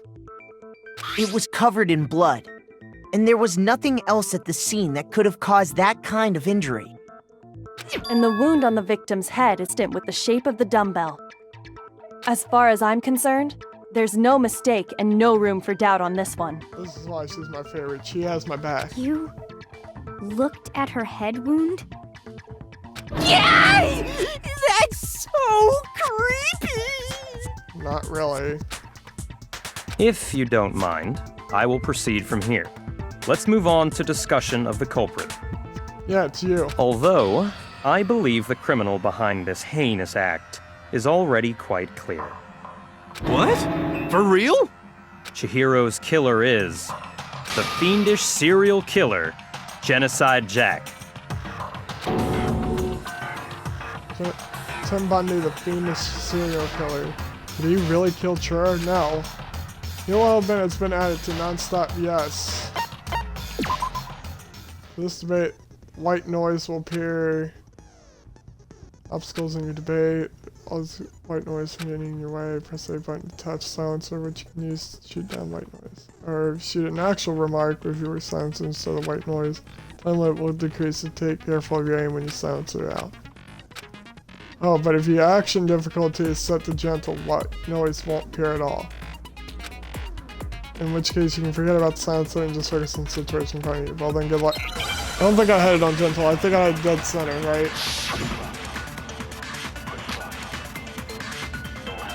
So this is gonna prove him wrong. The culprit is Genocide Jack. I'm sure of it. Case closed, as far as I'm concerned. But that's impossible! Why? What makes it impossible? Well, I mean, come on! There's just no proof for it. No, that's wrong. But I still don't think it's him. I might know one reason he could be involved. What? I found this file while I was looking around the archive in the library. I guess it's some kind of confidential file the police put together about the Genocide Jack case. What? That's kinda weird as shit, isn't it? What was something like that doing in the library? The why of it is probably more trouble than it's worth, so let's forget about that for now. More importantly, it outlines all the specifics of every Genocide Jack case in exceeding detail. According to the file, there appear to be two defining characteristics in every Genocide Jack case. The first is that a bloody message is found written at the scene of every murder. Oh, that's right. Boob lust. No. It's actually bloodlust. But more important is the other characteristic, and it's something that has never been made public. Never made public? What the hell is it? Why don't you tell them, Makoto? That they are, if I'm not mistaken, has to do with some positioning of the body, where the message has victim is positioned. Apparently, in every Genocide Jack case, the killer suspends the body in a certain way. Other than the killer, the only people who know about this are the higher-ups in the police department. However, Chihiro was most definitely suspended in the same way. So, how did the culprit know about this when only high-level police officials were aware of it? There's only one logical answer I can think of. It's because the culprit in this case is the real Genocide Jack. No fucking way! You're saying Genocide Jack is one of us? Yes, in fact, it's Toko. What? Genocide Jack's true identity is Toko Fukawa. You lie! What? Hey, okay, wait, hold on a sec. Toko has, like, bloodophobia or whatever, remember? What kind of serial killer is afraid of blood? Is Toko Genocide Jack? The answer is yes and no. Another riddle? Man, why is this gotta be so complicated?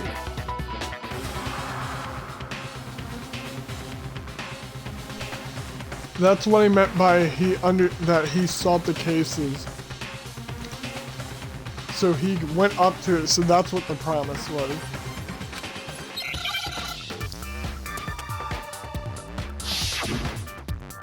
It's DID.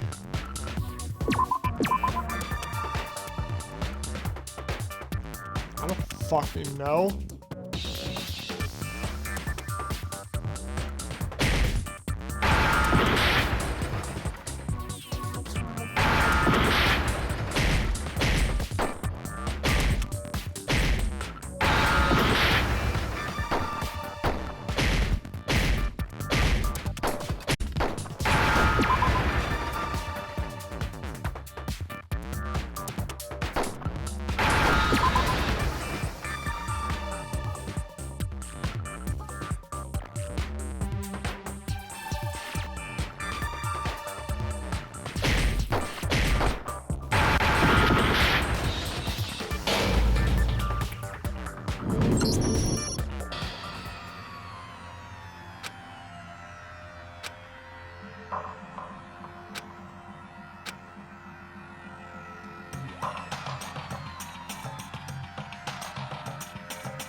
Is this really the end for all of us? What? Oh, shit. Yeah, I want to I refuse to give up yet! Don't scare me like that.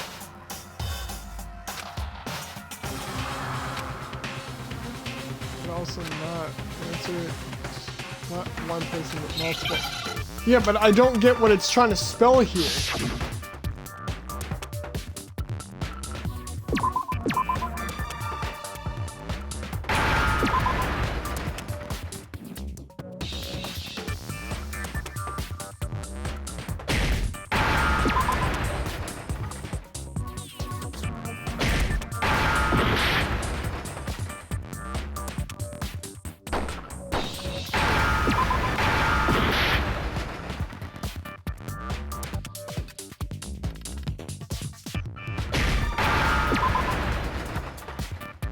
Now I understand. What? What? Is it because Genocide Jack has a split personality? What the fuck does that have to do with Shizzo? Huh? I think I read that somewhere in the file too. They thought that the suspect might have, what did they call it? Dissociative identity disorder. Oh, okay. But still, to go and say that about Miss Fukawa is... Perfectly acceptable. Toko's strange behavior after seeing the body is proof enough that she has a split personality.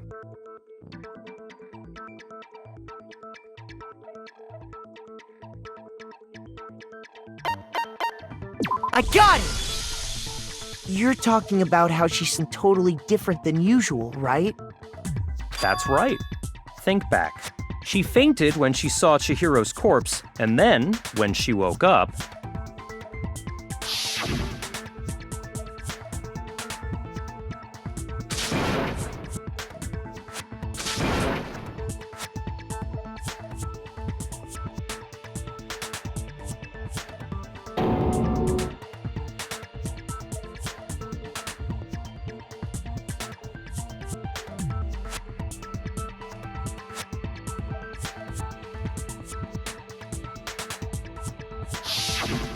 She was acting funny, that's for sure.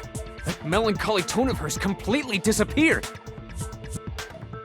Don't go assigning adjectives to my tone without permission. not to mention, once she regained consciousness and saw Chihiro's body again, she was utterly calm. In other words, within her is one personality that can't handle blood, and one that obviously can. So when Toko trapped herself in her room, it's because she was scared of Genocide Jack?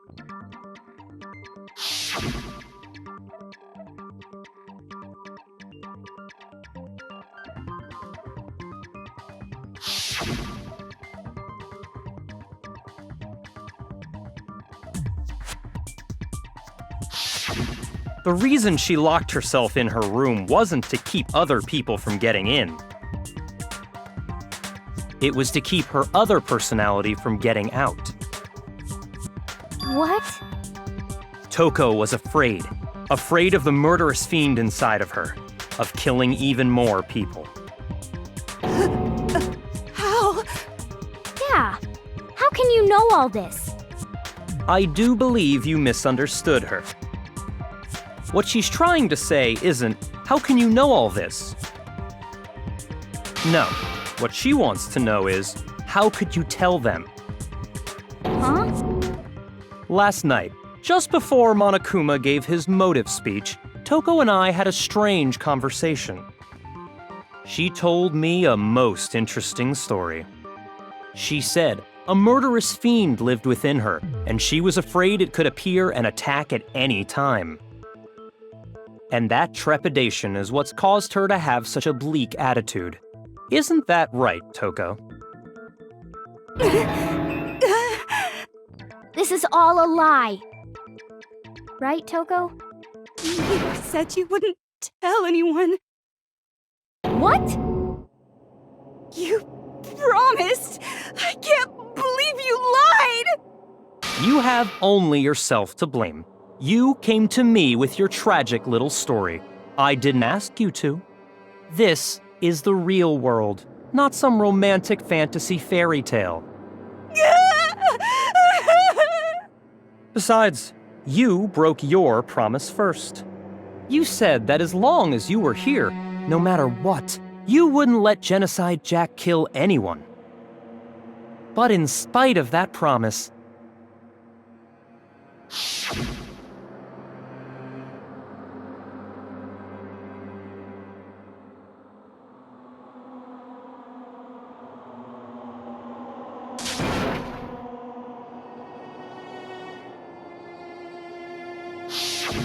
You said if I kept my promise, you would go out with me. That's the only reason I promised. how many times do I have to tell you? I never said that. But you weren't able to do it. You just couldn't resist that rush you got from killing, could you? I tried. I swear I tried to control it, But your efforts were useless. What a disappointment. I hate you. Well, the opening act is nearly finished. All that's left is to hear from the person in question directly. The person? You don't mean...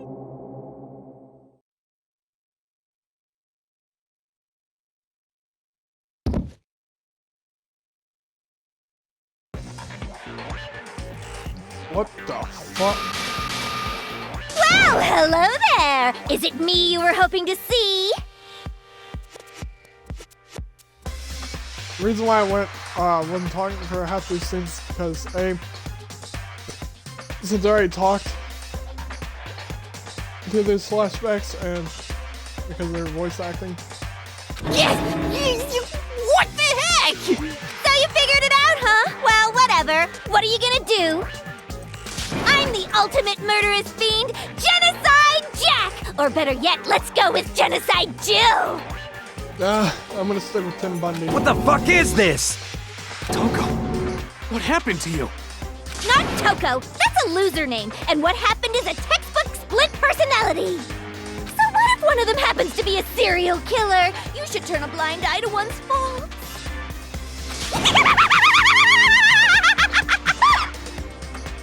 She's so intense. Like they say, sound in murderous mind, sound in murderous body! This one is so different from the one we've come to know. Oh shit. Yes, well, the world is composed of a front and a back, you know. Just like how every inning has a top and a bottom, or how in the depths of every truth lives a little lie. Behind every dark and gloomy soul lives another that shines as bright as the sun! This is the murderous fiend Tim Bundy. This is it's beyond insane. Miss Jack, Jill, can I ask you a question? What's up? Some of us think you might be the mastermind behind our entire situation. What are your thoughts on that? Well, I'll tell you. I am the mastermind of all masterminds! Just kidding! Then it's not true? Of course it's not true! How dare you try to link me to that creepazoid? And another thing, the police and government and society in the outside world are totally powerless! I mean, they just let this idiotic bloodthirsty maniac go buck wild all over town! Sure, I'm a bloodthirsty maniac, but life is pain, right? To live is to hurt other people. It's a necessary evil if you want to survive. The act of living itself causes pain for everyone. Just kidding again! This should be enough to convince you. This murderous fiend is responsible for Chihiro's death. Nope.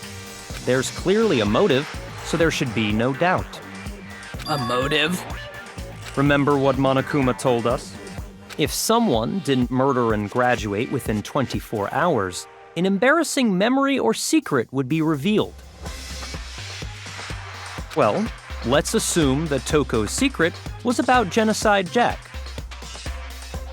If a secret like that came to light, Toko's life would have undoubtedly been forever ruined. So she had a very clear motive to never have that side of herself exposed. Interesting. Very, very interesting. But sorry, as much as I hate to admit it, I'm not the culprit. Huh?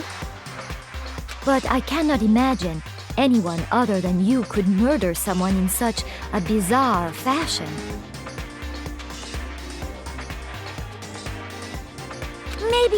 Maybe so, but nevertheless, it's the truth.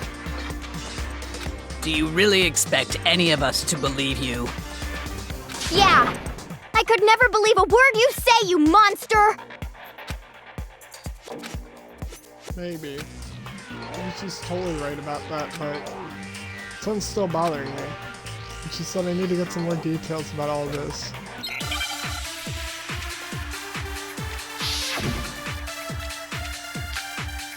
Status of the dead body. Sorry, but I didn't kill anyone!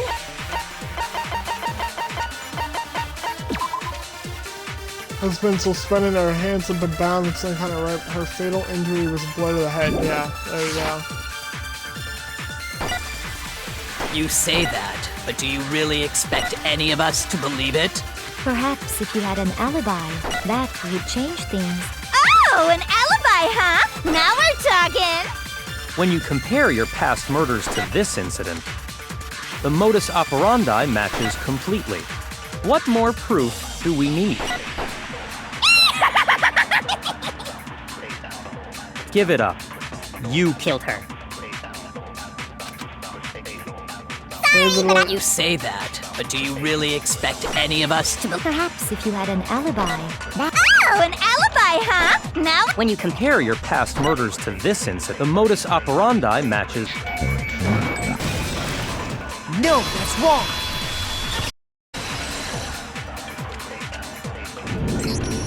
Are the methods of murder really exactly the same?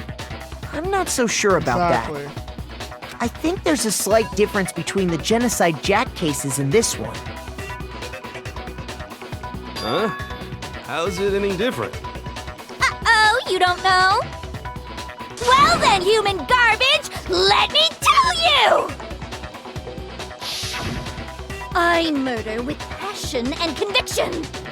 I consider myself a professional, and I have a very particular way of doing things. Imagine you go to a fancy Italian restaurant. They're very picky about the noodles, the sauce, everything. But what happened to Chihiro? It'd be like if that same Italian restaurant started using ragu or Chef Boyardee. This is no creation of mine. Let me rephrase that in a way that maybe makes more sense. There are two clear differences between the Genocide Jack cases and this one.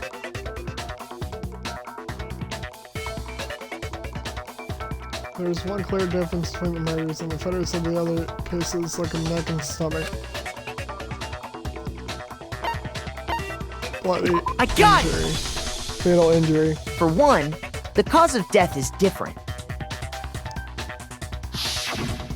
In the Genocide Jack murders, all the victims were killed the same way. According to the case file, they were all apparently killed with a pair of scissors. But Chihiro died from a blow to the head, right? Ah, yes. That is remarkably different from the other murders. Wouldn't it be strange for someone who kills the same way without fail to suddenly change their method? And there's more. One more conflicting detail. That's right! In my recipe of murder, if the bloody message is the tortellini, then the arrangement of the body would be the pesto sauce! Could you please stop comparing killing people to cooking? So, are you saying the other difference has to do with how the body was arranged? Yeah.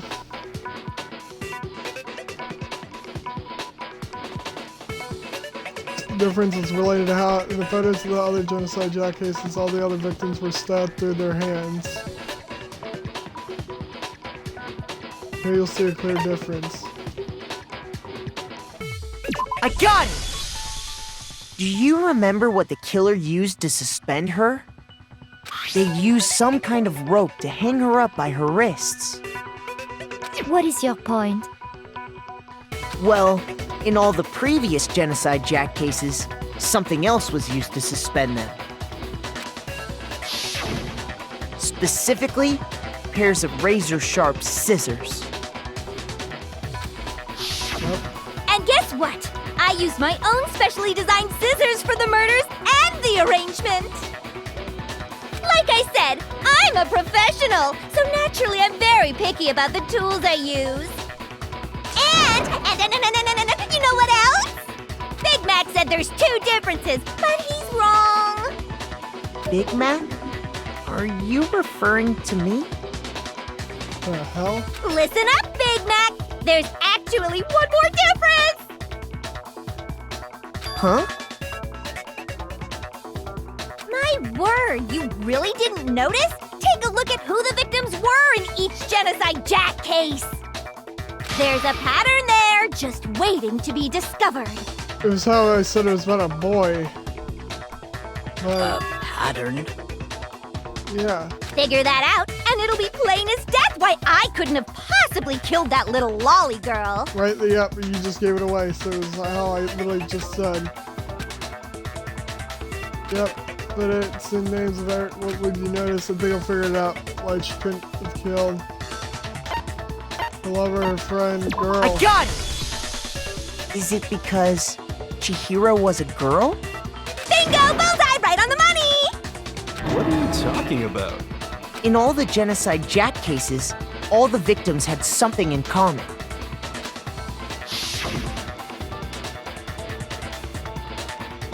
Ken Harada, Tetsuro Honda, Shichigaku, Kano Issei, Takeshi Yoshida. Different ages, but all guys. So much more. They were all guys? That's right! The people I kill with such passion and conviction are all adorable little men! I can't believe I said it! I'm so embarrassed! The hell is wrong with you? I can't help it! I'm just a full-throttle boy-on-boy fangirl! And the moop dopey side of me just hates it. But now I'm on the fast track to becoming a full-fledged fan madam!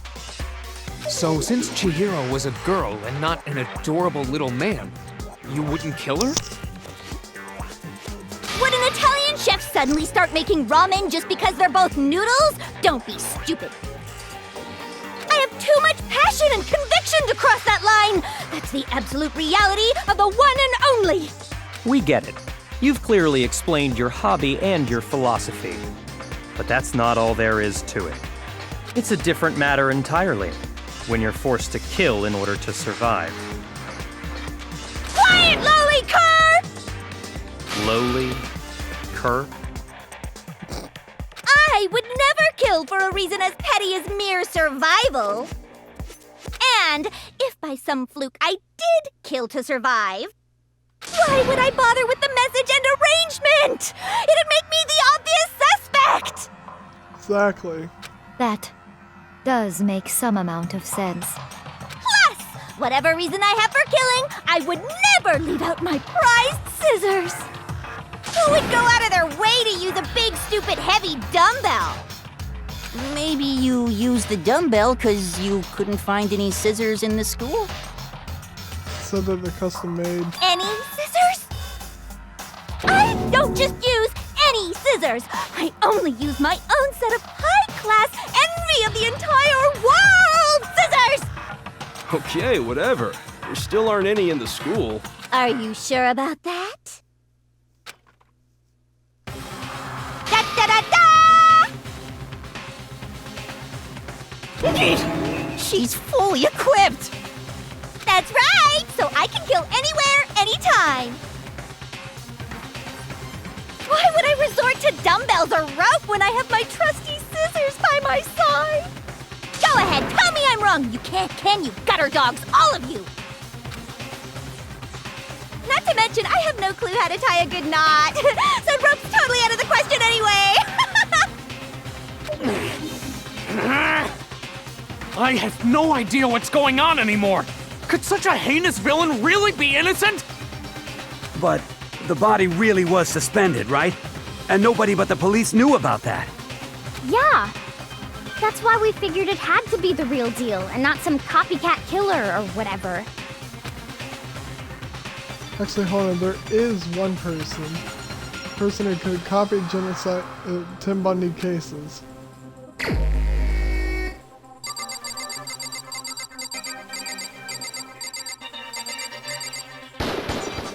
Here's my answer. Byakuya, it's possible you could have found out, isn't it? You'd have no problem gaining access to classified government documents or internal police records. Plus, you'd already looked through the Genocide Jack file before this all happened, hadn't you? Are you saying Mr. Togami did it? Yep. Then the reason he pushed the theory of Genocide Jack being the killer so hard was because he wanted to pin the crime on her. So, he rearranged the scene to disguise it and make it look like I put my stamp on it. The adorable glasses man was behind it all? Oh, I'm on fire! The fuck? Well, Byakuya, what's your response? I see. So now the suspicion falls on me. Then I must ask, when would you say I began acting suspicious? Surely you must have an answer. Looking back and thinking about it now, the way you were acting right before we discovered the body was a little strange. Yeah. The locker rooms. They're suspicious. Very suspicious indeed. Don't you agree? Huh? Suspicious? Since somebody searched locker rooms, let's start with the girls' locker room. You wanted to go to the girls' locker room right away, right? But since you're a guy... I should have naturally thought of the boys' locker room first. Is that what you want to say? The victim was Chihiro, a girl. Hence why I said we should check the girls' locker room. Nothing strange about that, I'd say. On the contrary, there's something very strange. Okay then, What's so strange about it? Go ahead, share with the rest of the class. It's a clear contradiction in what Rich Bitch just said. I need to make it clear to everyone. A new element has been added to non-stop.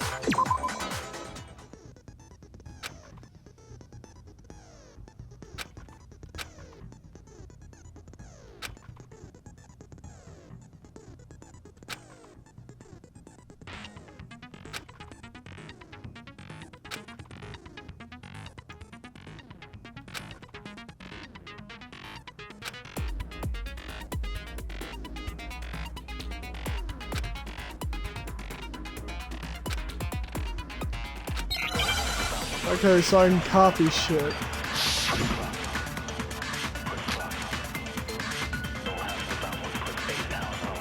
So, you said Byakuya was acting kind of weird before we found the body.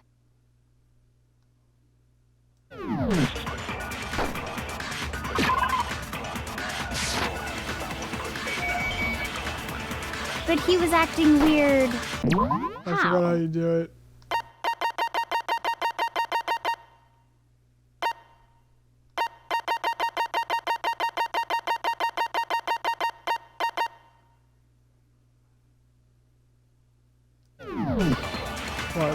If you're presented with the opportunity to check out the girls' locker room, you absolutely take it! That's a natural reaction for any guy! The victim was Chihiro, who was a girl. So of course I would suggest we check the girls' locker room first. There was no time for pointless distractions. What's so strange about that? I wish you'd taken me with you. So, you said Byakuya was acting kind of weird before we found the body.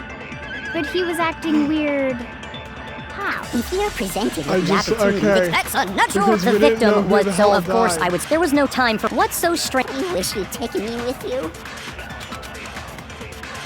So, you said Byakuya was acting kind of weird before we found the body. But he was acting weird. If you're presented with the opportunity to check out the girls' locker room... That's a natural reaction for any... The victim was Chihiro. No, that's wrong. Yeah, sense now. Yeah, we didn't know who the hell the victim was. I'll tell you what's so strange about that. Because up until we actually discovered the body, we couldn't have known who the victim was. So your claim that you went to the girls' locker room first because Chihiro was the victim doesn't hold up. I see. That's a good answer, I must admit. Interesting. Very interesting indeed. But your reasoning is still too weak. Huh? What's wrong? Is that it? Surely you've got more than that. Go ahead. Show us.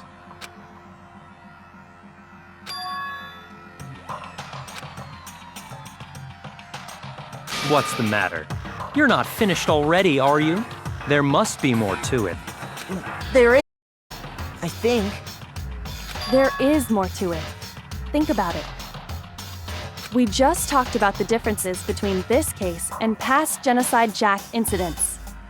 The proof you're looking for is hidden in there. Oh? Proof that I'm the culprit, you mean?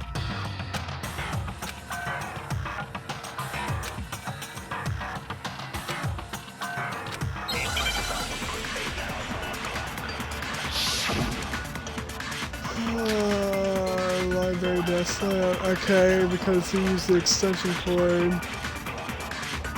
What? The difference between the cases? You want me to explain it again? When I want to kill, I use my very own special scissors. And I use those same scissors to arrange the body. But Chihiro was suspended with... It was some kind of rope. Was it not? That's right! It absolutely was! Then there must be something very fishy indeed about that rope. Hey, Byakuya, where'd you get it from, huh? I'd never seen that rope before in my life. Obviously, somebody else must have had it hidden away somewhere. What? The difference? You want me to explain? When I want to kill, and I use those same... But, Chihiro, it was some kind of... That's right! Then there must be some... Hey, Byakuya, where'd you... I'd never seen that rope before in my life. Obviously, somebody else must have had it hidden away somewhere. What? The difference? You want me to explain when I want to kill, and I use those same... But, Chihiro, it was some kind of... That's right! Then there must be some... Hey, Byakuya, where'd...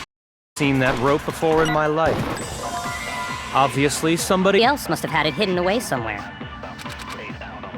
Why am I so bad The at difference? You want me to explain this? when I want to kill, and I use those same... But, Chihiro, it was some kind of... That's right! Then there must be some... Hey, Byakuya. I'd never seen in my life. No, that's wrong.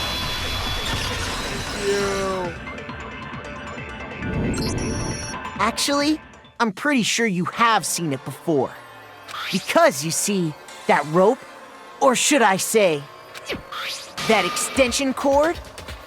What? An extension cord? Byakuya, you've used the extension cord in the library more than once, haven't you? And the same extension cord that was in the library all this time went missing after the murder. And there's no way someone who uses that extension cord as much as you do wouldn't discover that fact. Then Byakuya must be the one who took the extension cord. I can't imagine any other possibility. That's really what you think? Then your conclusion is something like this? I killed Chihiro in the girls' locker room, then hung her up and wrote that bloody message. No, it was in the boys because the shit got switched. I intentionally made it look like Genocide Jack was behind it. Yes, you did do that. Is that about right? No.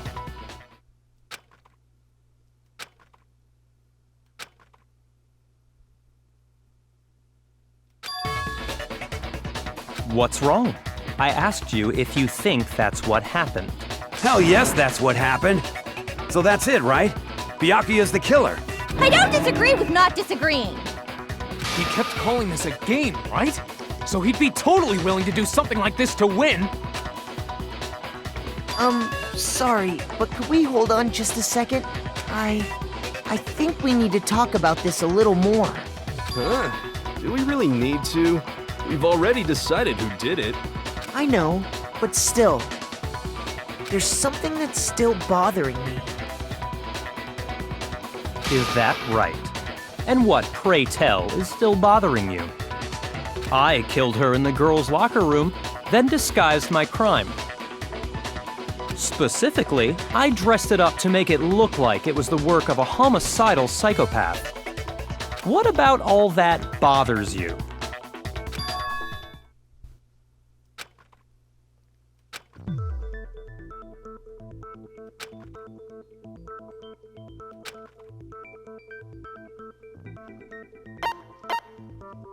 I got it! You say you killed Chihiro in the girls' locker room, right? But are you sure about that? Isn't it possible that the murder took place somewhere else? The posters and the carpets got swapped. How disappointing. What kind of question is that? Even in the world of disappointments, this is a true letdown. She was found dead in the girls' locker room. There is absolutely no question about that. How could the scene of the crime have been anywhere else? Well, I think it's entirely possible that she was killed somewhere else, then carried there later, along with the rest of the murder scene. The rest of the murder scene? That was awfully specific. Please tell me you have a reason for saying all of that. I believe I do. Let's take you off. Yes. Moved to the crime scene. Who seemed confident till now. Maybe never could realize that the actual. Hey! Don't just move on without permission! What do you mean she was killed somewhere else? Come on, Makoto. If there's any chance the murder took place somewhere else, let's see the proof. Evidence that his murder took place somewhere else. There was something switched between the boys' girls' locker room.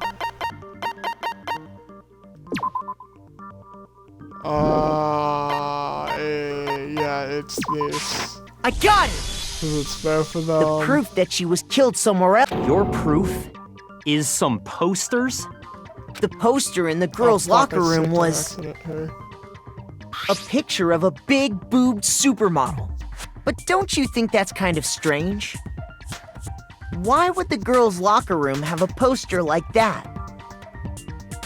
I bet those massive jugs of hers were totally fake!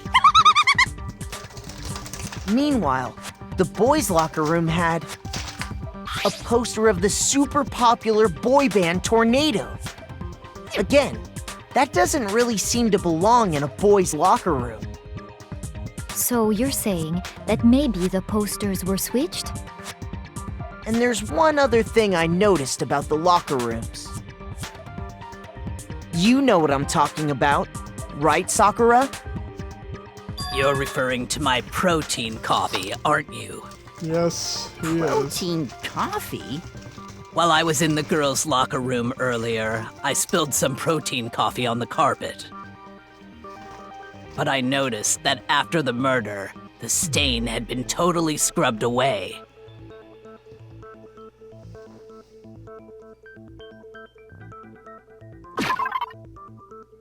It was moved.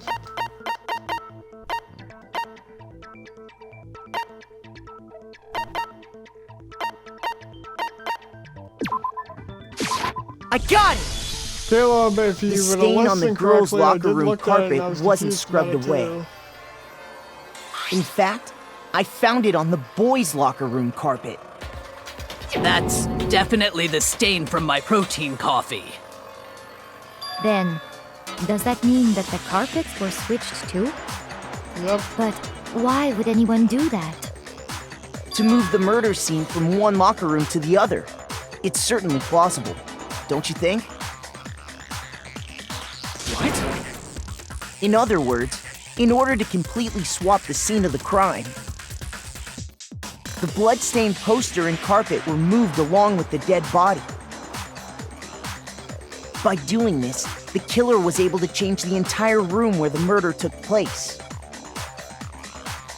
I can certainly follow your reasoning, but why would the culprit bother doing that? Huh? Why would they go through all that trouble of switching the scene of the crime? Actually, an even bigger question. If the murder did take place in the boys' locker room, then how did Chihiro get in the boys' locker room in the first place? To get into the locker rooms, you have to swipe your e-handbook across the card reader device. But Chihiro's handbook should have only allowed her access to the girls' locker room. She had no way to get into the boys' locker room to begin with. I had an answer for the first No, one. she I'm did going have a through way, all the way. and I can tell you what it was. I highly doubt that. Shut up! I'm telling you, I know how she could have done it. I highly doubt this. Is he right? Could Chihiro have gotten in the boys' locker room somehow? Yes.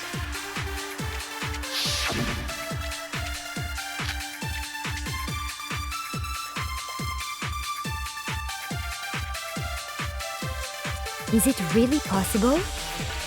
Could Chihiro really have gotten into the boys' locker room somehow? Ah! I've got it! She must have hacked her e-handbook!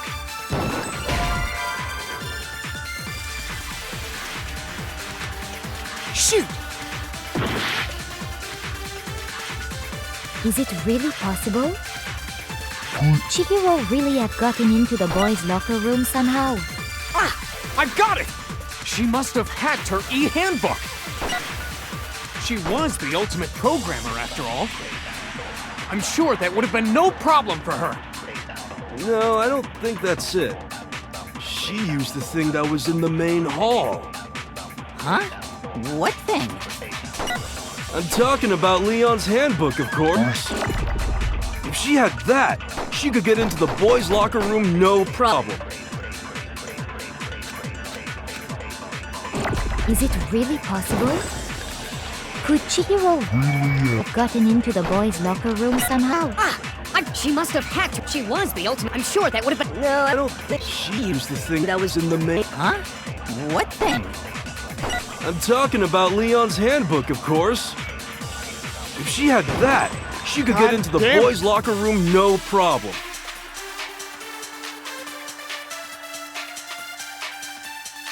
Is it really? Could Chihiro really have... She must have hacked her. She was the ultimate. I'm sure that would have been. No, I don't. She used the thing. Huh? What thing? I'm talking about Leon's handbook, of. No, that's wrong.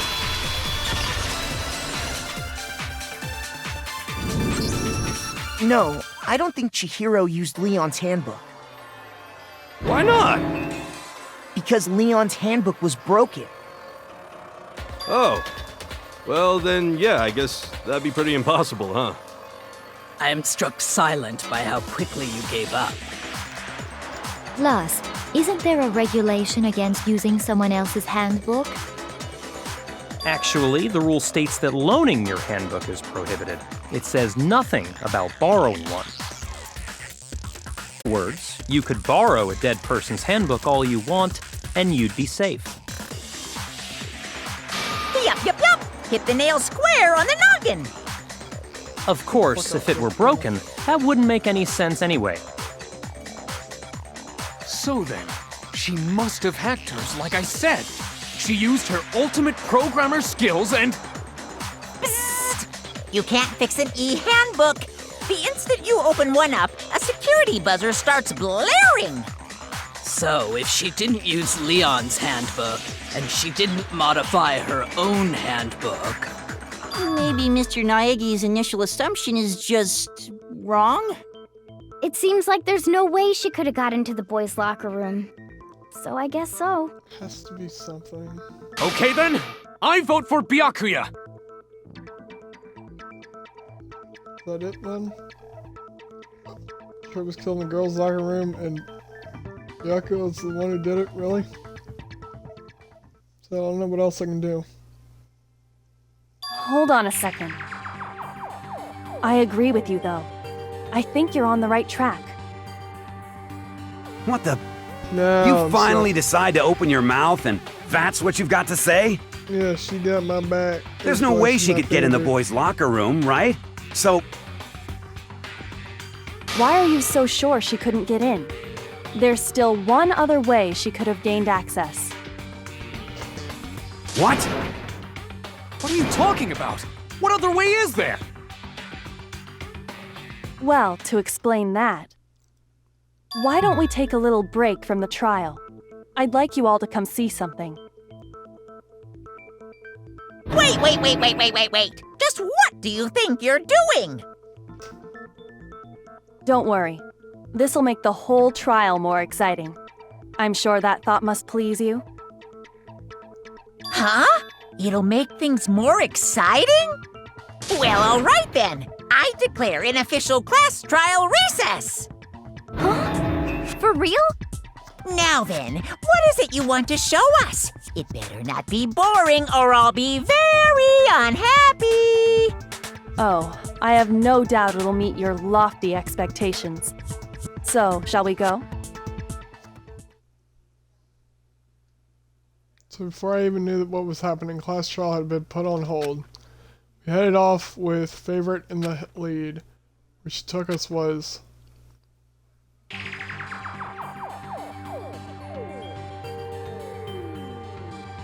The girls' locker room? We've already searched this place top to bottom! What are you trying to pull, Missy? I'd like you to examine the victim's body one more time. You want to check it again? Be sure to examine the entire body very carefully. Take your time. Examine her carefully? Like using our hands? No way! It's probably best if I don't run my hands all over a girl's dead body. Compass Man. It's not that I'm creeped out or anything, it's just... based on religious grounds, you know? Very well. I'll do it. But you're a girl. You shouldn't have to touch a dead body. Just let one of the boys do it. That's the most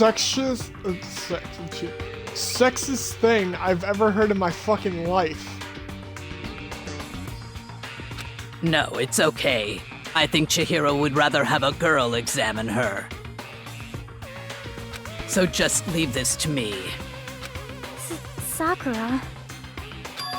What is this? Some kind of secret girl-on-girl action? Is that what you two are about? That's not it at all. Stop screwing around. Okay, here I go. I'm sorry, Chihiro. Please excuse the intrusion. Putting her hands together in a brief prayer, She-Hulk then began to quietly examine her body. Be sure to check her entire body, and I believe we will solve this particular mystery. Her entire body? I know you say that, but... What? This is... What is this... I'm scared to press A.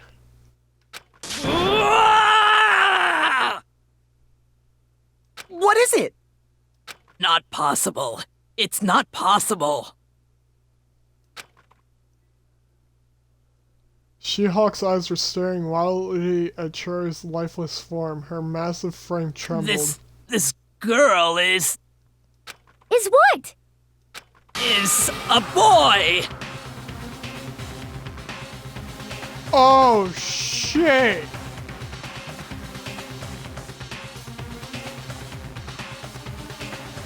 Ah, I see.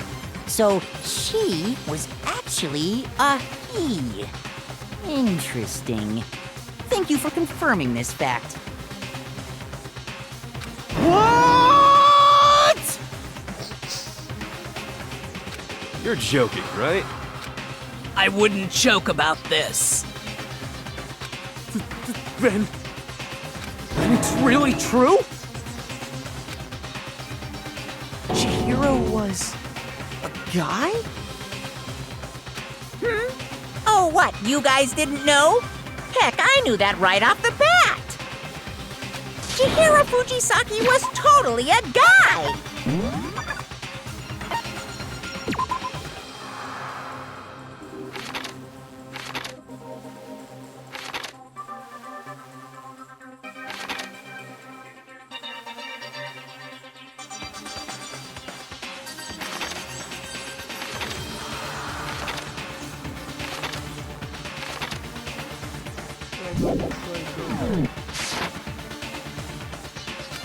Then he was a cross-dresser? Oh, now I'm really on fire! I wish I had killed him! So that's what Kyoko wanted to show everyone, huh? Interesting.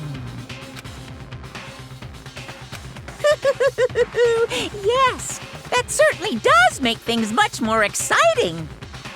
Now let's ride this wave of excitement back to the courtroom and get back to the trial. I'm really confused. Ahem. I do Because apologize then why for the hell keeping you is waiting. Now then, let's resume the class trial. Then where's Churo's handbook? We've all just learned of the shocking revelation that Chihiro was actually a boy. Let's pick up from there. Yes, well, I don't know his reason for hiding it, but the fact is, Chihiro was not a girl, but a boy. You think that Churo was actually a guy? That had never crossed my And mind. because the victim was male, he would have had no problem gaining access to the boys' locker room. Assuming his handbook did, in fact, list his gender as male, then yes, that would be true. Of course his handbook said he was a boy. He dressed like a girl, but he was a boy through and through. So then, there should be no issue with Makoto's initial assertion. The victim was killed in the boys' locker room, and was then later moved to the girls' locker room. And the killer could have easily used Sayaka or Junko's handbook to get into the girls' locker room. So Chihiro really was killed in the boys' locker room? Yep. I still don't understand the motive for moving the body, but yes, that does seem plausible. Because to make everybody, to try to throw everybody else off. that it happened in the boys' Well, locker room. I must admit, I did find it rather odd. I knew he felt a little off. There was a certain incongruity to his female body. This is the most titillating situation! So now everything has been connected. All the mysteries have finally become clear. No, because... Okay, well, connected or clear no, or because whatever. he was perfectly We still think calm you're the killer, until remember? we talked about the scene, meaning that was something that he didn't know. He knew everything up to that point. Very interesting. This has become very interesting So then who the indeed. fuck did it then? It's a dude. Fuck. Definitely He's off in his nerd. own little world. What about you, Makoto? After everything we've learned, do you still think Byakuya's the killer? No. Well, without a doubt, Byakuya is the one that made Chihiro's death look like Genocide Yeah. Jack did it. But I think he might not actually be the killer after all. But aren't you the one who accused him in the first place? He just seems to be too easygoing about all this. Like he's enjoying us solving the mystery. The way he's acting, it makes it seem like it doesn't have anything to do with him. And you think that might be because it doesn't have anything to do with him? Plus, the evidence he left behind was a little too... how can I put it? Overt. He consciously chose to use the extension cord, knowing it could connect him to the murder. At least, that's how I see it. And Byakuya, when you found out the murder took place in the boys' locker room, it seemed to rattle you. And then again when you found out Chihiro was actually a guy. If you really were the killer, that stuff wouldn't have had any effect on you. So that's your thinking, huh? Well, it bothers me that you don't have more concrete reasons, but... it's fine. I guess I'll mark it as correct for the time being. Mark it as correct? He's right. I am not the culprit.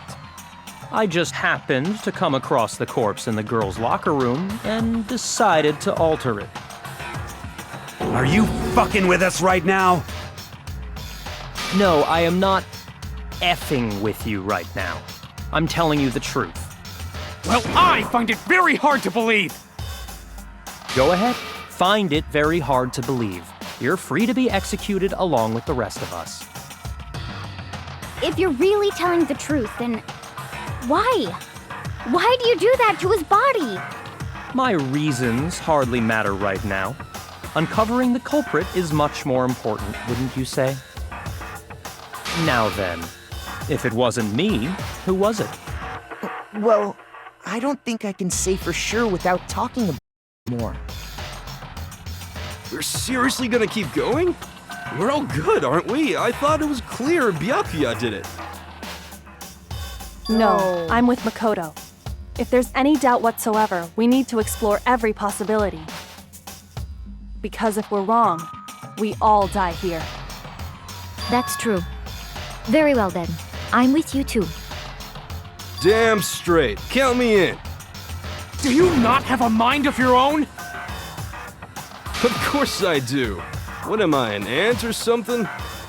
Anyway, let's discuss this all as a group one more time. We still have time to make our decision. That's very true. Our lives are all on the line. Excellent. Then shall we resume our game of hide and seek? But if Rich Bitch didn't do it, then who's the real killer? Who murdered Churro? One thing that's been sure we know about the killer. Who was able to gain access to real murder scene, which means killer's a guy. I got it! Since the crime scene was about... where the fuck did I get about from? Crime scene was the boys' locker room. You would need a boys' handbook to get in. Since Cade's handbook is apparently broken. The killer would have had to use their own. In other words, it had been a guy. It's still not enough. I need to find some more clues.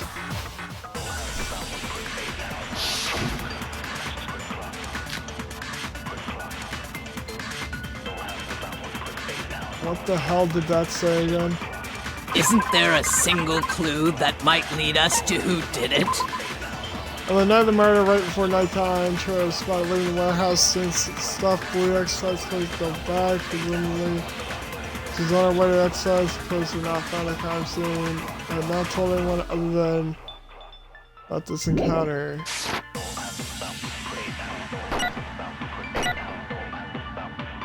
Well, clues are one thing, but did nobody get a look at the killer? I'm sure if someone saw the killer, they would have said something by now. Perhaps someone saw the victim at some point. Even that might be enough for now. Yeah. All we need right now is any kind of new info. It's over. It's all over. You want to know who saw the victim? The killer.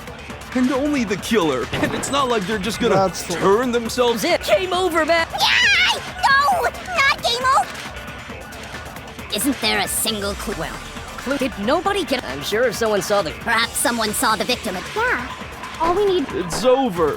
It's all over. You want to know who saw the victim? The killer. No, that's wrong.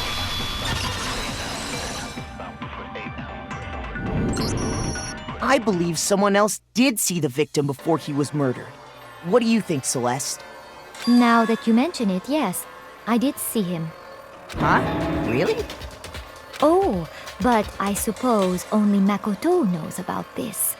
The rest of you had no idea, did you? That is why you're all making such ugly noises. Whatever! Just hurry up and tell us! It was last night, right before nighttime. I saw Chihiro in the dormitory warehouse. I saw him stuffing a track jacket into a duffel bag. And then, I assume, he headed off to exercise. A track jacket and a duffel bag? But we didn't find anything like that at the murder scene. Exactly. It seems likely that the culprit destroyed them to get rid of any evidence.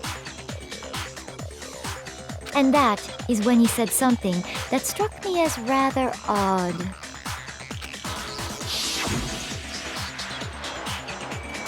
Well, I better get going. I'm kind of in a hurry. Chihiro told me he was in a hurry. But why would he be in a hurry? Only if someone were waiting for him, I should think.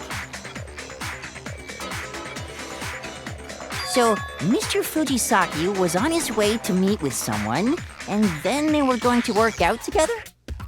But Hina and I had invited him to exercise with us plenty of times, and he always declined.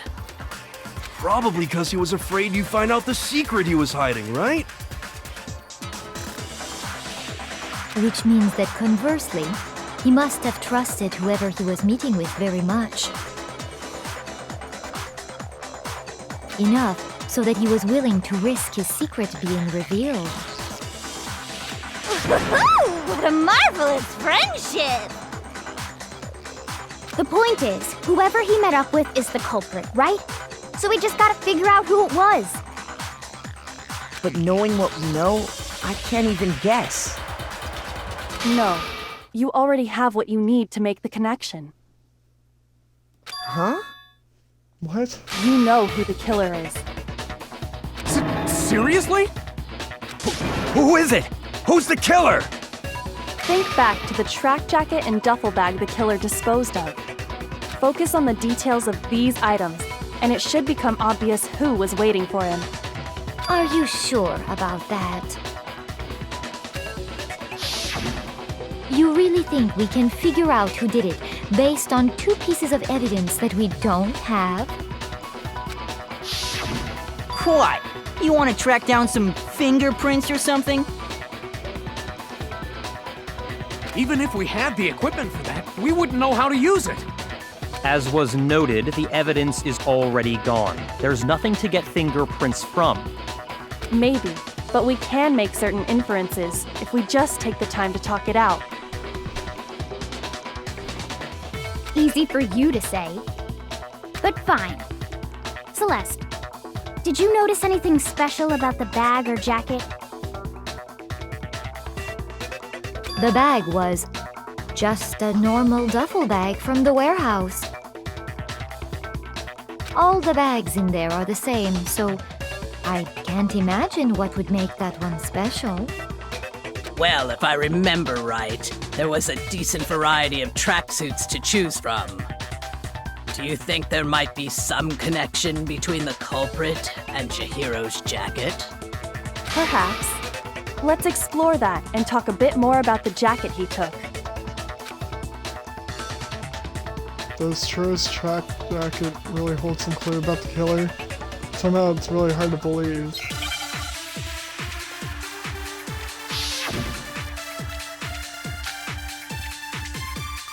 Alright, so... First of all, we know where Chihiro was headed. Blue exercise clothes.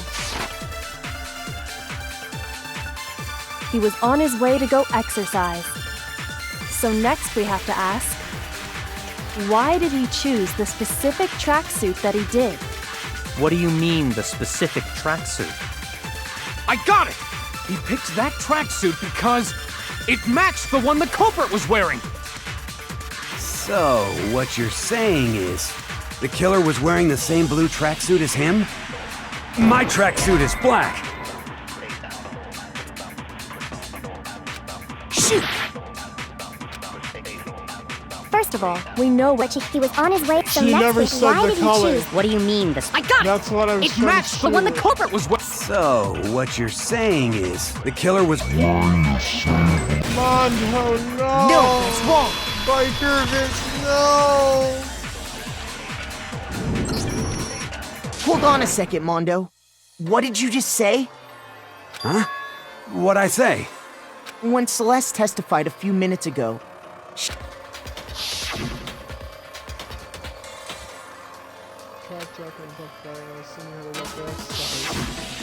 she never said anything about the jacket's color. So why did you say Chihiro's blue tracksuit? What are you... You just... Hey, Celeste, what color was Chihiro's tracksuit? As a matter of fact, it was blue. And before we began the trial, did you tell anyone that? The only one I told about any of this was you. Then, Mondo, how did you know what color Chihiro's tracksuit was? But because I just... I'm sure he saw the clothes at some point in the investigation. No, that can't be it.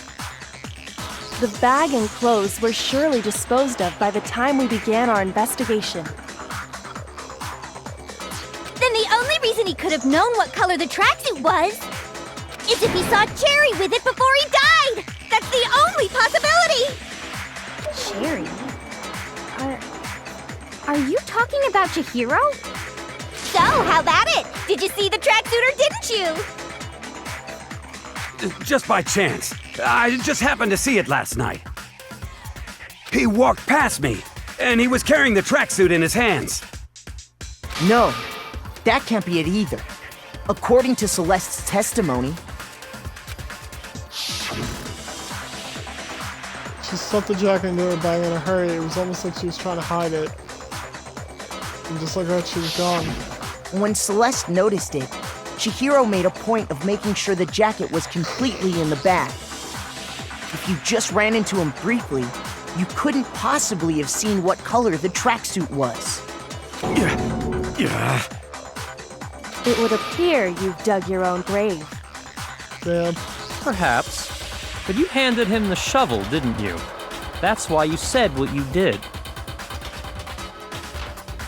Focus on the tracksuit and it'll be obvious who he met with? What a bunch of nonsense. Ah, Now I understand. It was all one big bluff, wasn't it? Your true intention was to draw a slip of the tongue from the culprit. That's why you said you knew who did it, to put them on edge. That's right. However, Mondo was my target all along. I had my suspicions about him from the very beginning. But why? What made you so suspicious? That's a good question. The way he's acting. There was a certain turning point that tipped me. Maybe you didn't notice it, Mondo, but you tend to refer to men. You only call guys dude. For girls, it's chick. And after he was killed, you happened to refer to him as dude. Once I picked up on that, it occurred to me that Mondo knew something we didn't. You noticed? Are you a witch? She's a witch! No, I'm not the frightful one. Not nearly as frightful as someone capable of murdering a friend. Mondo, was it really you? Did you really kill Chihiro? I didn't kill anyone! You've been all over me, judging everything I say, putting words in my mouth. What gives you the right to treat me like a goddamn criminal? He would never do something like that! This is a false accusation! It's true. My reasoning on that is pretty shaky. That was fast. Well, this does present us with a problem. It seems we are all out of leads. No, the way he's acting, it's definitely him. My time has nearly come. That's what my little ghost friend is telling me. Oh yeah, that reminds me. Hifumi, weren't you telling me you'd found some evidence? Really? What kind of evidence? Actually, now that I'm thinking about it here calmly, it might not be all that relevant. Jeez, did your confidence just get up and walk away? It's fine, man. Just tell us. If you really insist, then... here it is. What do you have there? It happens to be an e-handbook. I found it laying on the ground, so I scooped it up.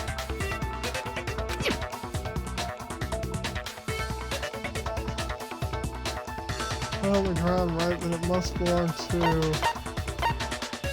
I got it! We know Chihiro's handbook was missing from the scene of the crime, right? For a fact. For a fact indeed. I was totally sure I'd found it. Then it must hold some clue about the culprit, right? Well, that's what I was hoping. But it's busted. It won't even turn on. I imagine the culprit broke it to get rid of any evidence after the murder. That's odd. I didn't think the handbooks were quite so fragile. You're right. They're not. They're totally waterproof and shock resistant. It would take an awful lot to break one. And yet, this one does appear to be broken, as is Leon's, sitting useless in the main hall. For all your confidence, that is a remarkably high failure rate. Do you think there might be some kind of mystery in there somewhere? How, precisely, did the handbooks get broken?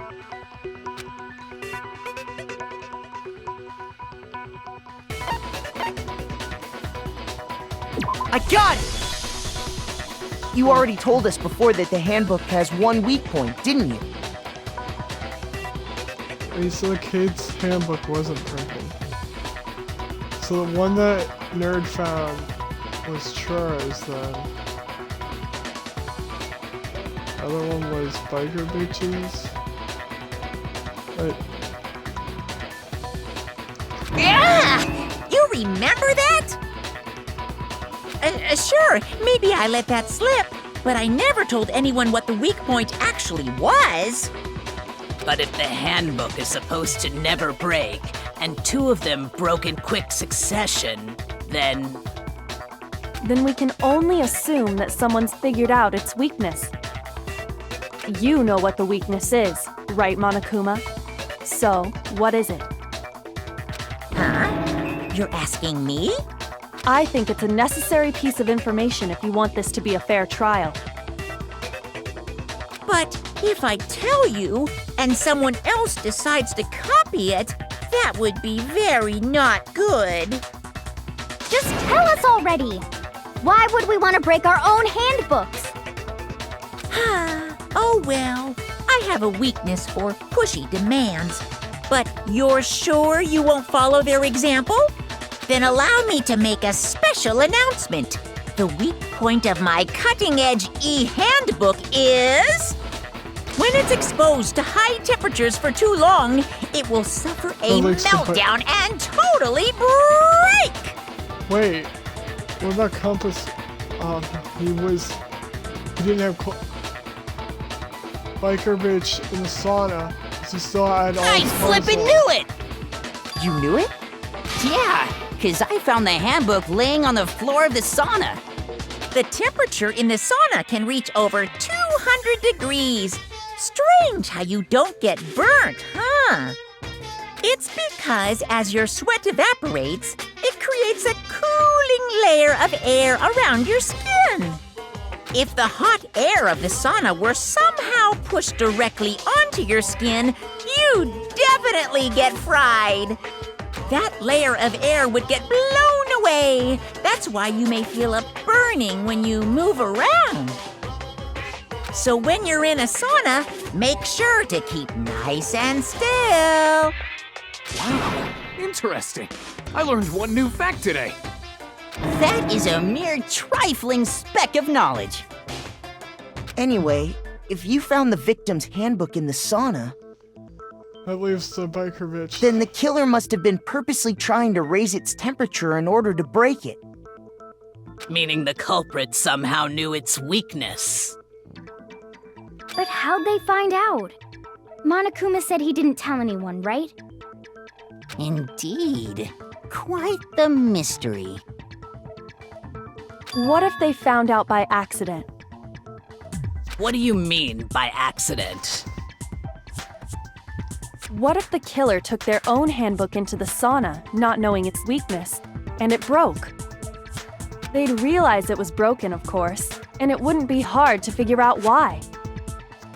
And once they had Chihiro's handbook, they knew they had an easy way to dispose of it. I won't say it's not possible, but who would have done something like that? I don't know of anyone who took their handbook into the sauna. I might know someone who did. Whoa! Seriously? I think the one who may have taken their handbook into the sauna was...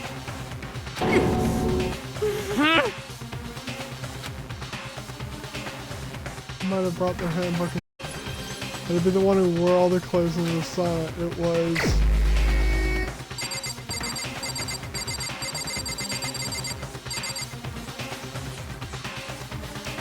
Biker Bitch. Here's my answer! Mondo, your handbook got broken in the sauna, didn't it? What? Why? Why do you keep accusing him? Mondo and Taka had an endurance contest in the sauna not too long ago, remember? And for the contest, Mondo just so happened to keep his school uniform on. But little did he realize, he'd also left his handbook in one of his uniform pockets. And when it was all over, Mondo discovered that taking your handbook into the sauna could easily destroy it. No, wait, hold on. You've got it all wrong. He would never kill. I don't accept this. Show me the proof. The actual solid proof. No, I don't believe it either, but I found something that proves it beyond a shadow of a doubt.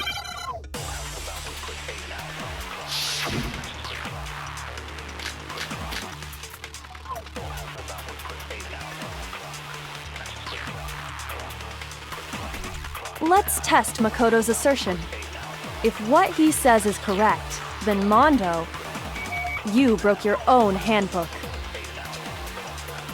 In other words, if Mondo's handbook is actually broken, then that proves that what Makoto said is right.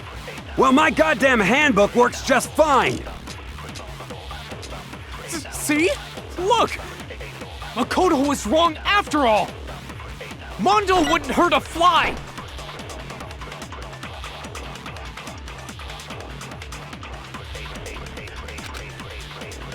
Let's test Makoto. If what he says, you broke your own. In other words, if then that proves. Well, my goddamn handbook works just fine! No, that's wrong!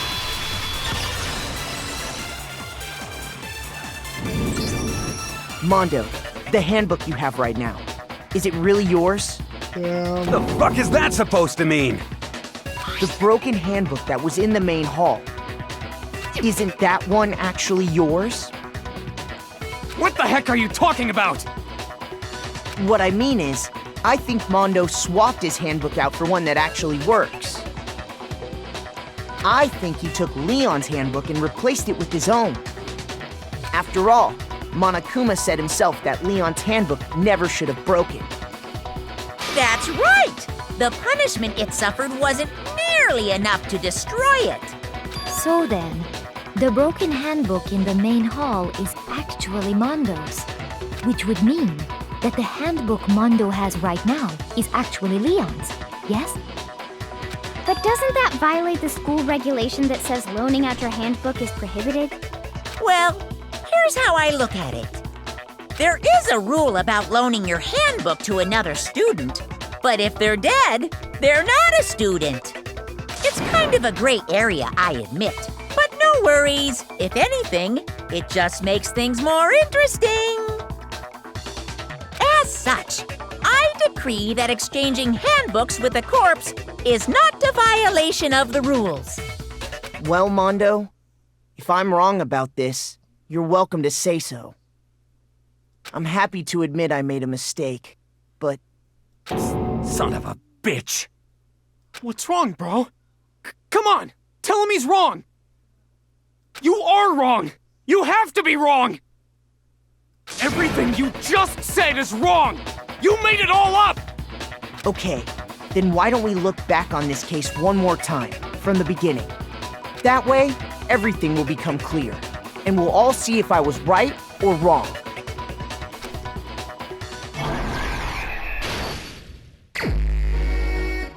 Hell yeah.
Fuck.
Oh, okay.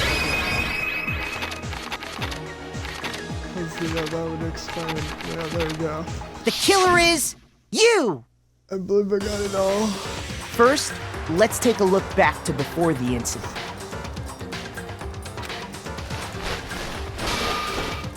Last night, Celeste saw Chihiro in the warehouse, correct? At the time, she was apparently stuffing something into a duffel bag. That something was a blue tracksuit. You can confirm this, right, Celeste?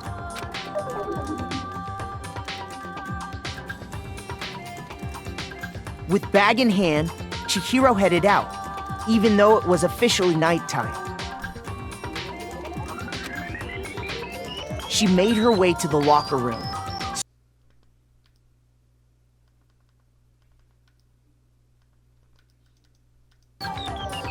Sorry about that, it removed me from the party. But how could the victim, who was apparently a girl, access the boys' locker room?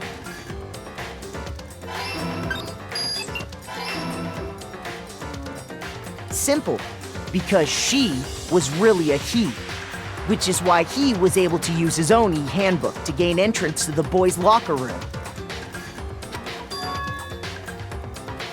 Once inside, he met with someone there.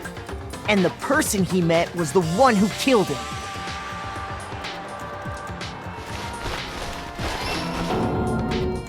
It seems likely that the killer grabbed the nearby dumbbell, approached the unsuspecting Chihiro,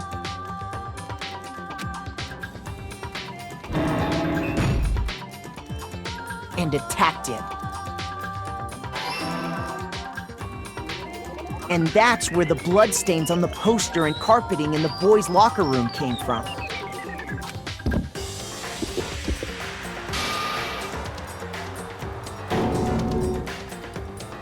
It was likely in the heat of the moment. The body was arranged, but the murder itself felt unplanned.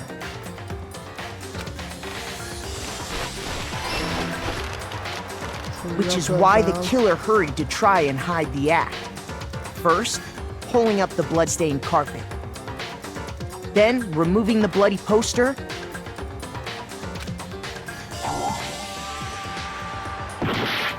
Fuck.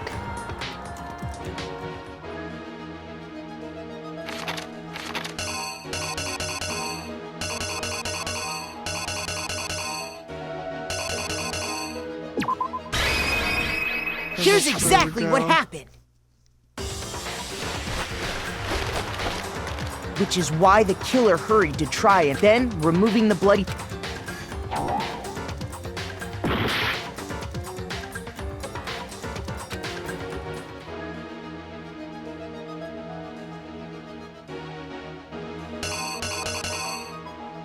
Oh, that's his hand, I think. Here's exactly what happened. Which is why then removing... That's how they got in. What? Oh, fuck.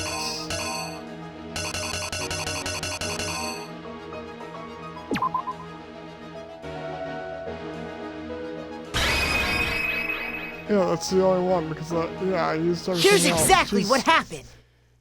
Holy moly. Which is then removing the... What?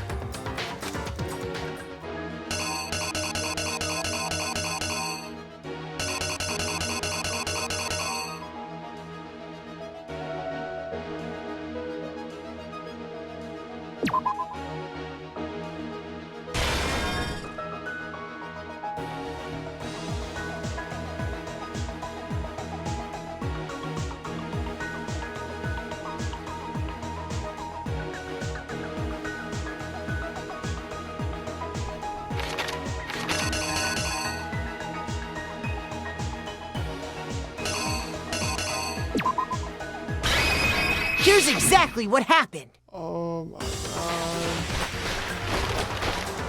Then removing the blood. And finally carrying the corpse into the girls' locker room. A girl's handbook was necessary to get into the locker room, of course. But this alone doesn't prove that the killer was necessarily a girl. After all, Sayaka and Junko's handbooks had been placed in the main hall. Using one of those, a boy could get into the girls' locker room without much problem.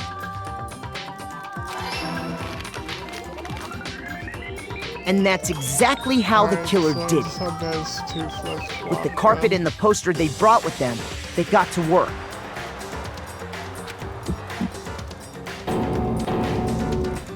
They changed the layout of the boys' and girls' locker room in what you might call a crime scene switch.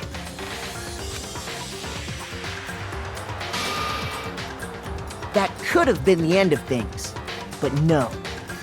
Byakuya discovered the body and decided to intervene in the situation, making things even more complicated.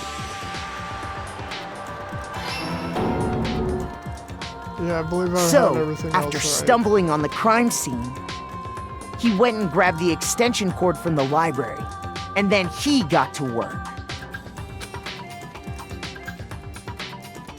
He used the cord to string up Chihiro's lifeless body.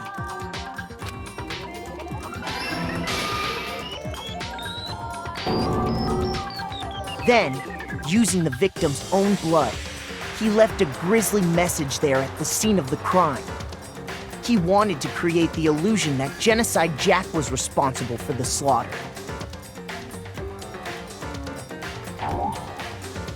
Shit.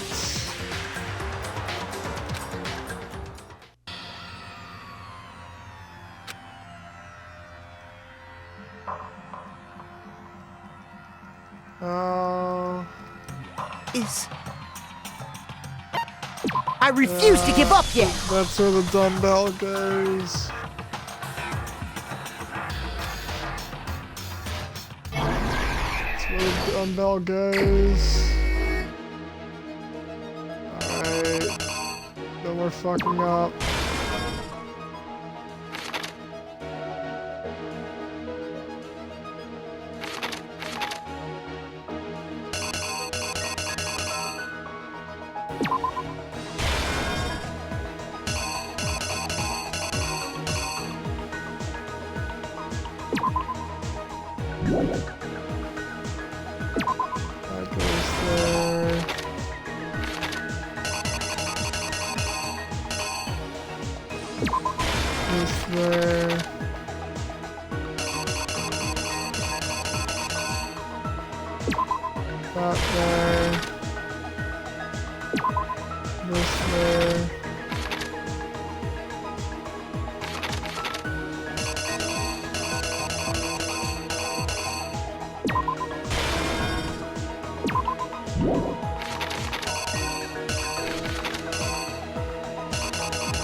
There's that.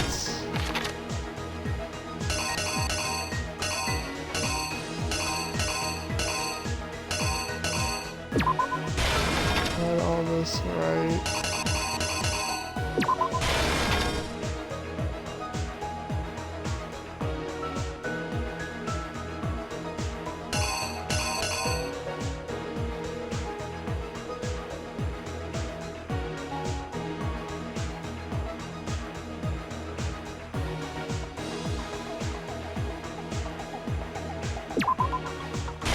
That's it, because that's him walking there. The killer is you!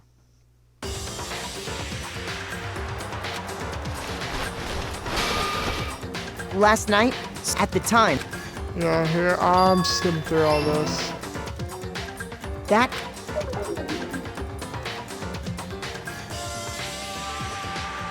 With bag in hand, Chihiro... She made her way to the... But how...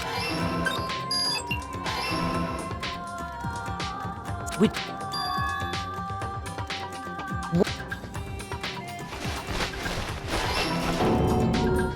It's... And...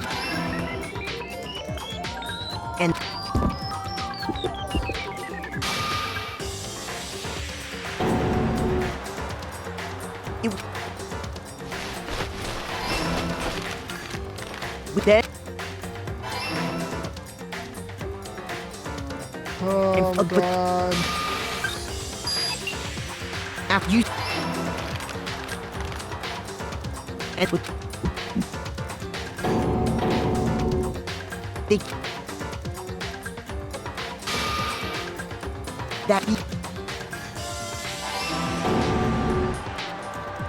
Skew...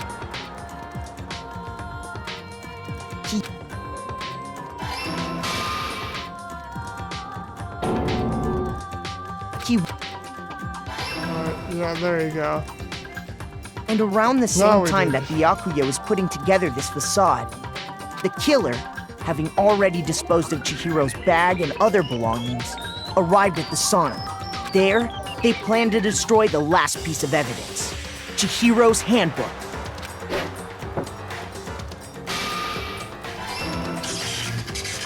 And just as the killer expected, somehow, the killer knew that and the reason they knew that is because the sauna had already wrecked their own handbook. And that's how it all played out. Isn't that right, Mondo Owada? I really like that scene right there, that little bit scenery. Wait!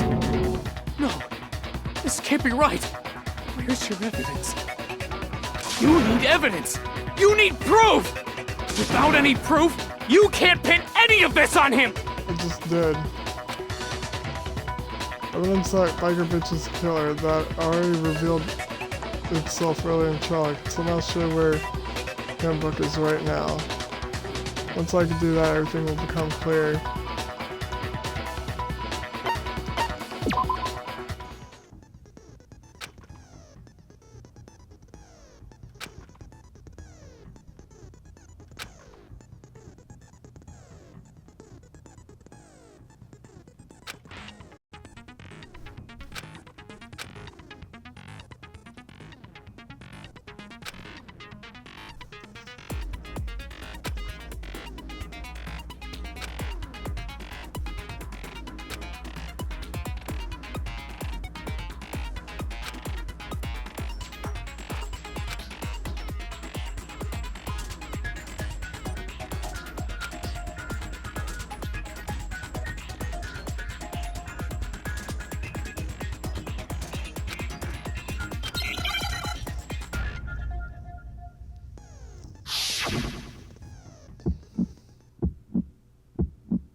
Show me some evidence!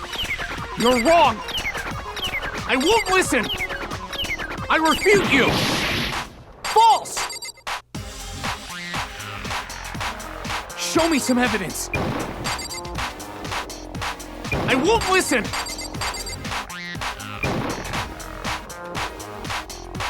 I refuse to vote! Show me some evidence. You're wrong. I won't listen. I refute you. False. Show me some evidence. Show me some evidence. This should prove it.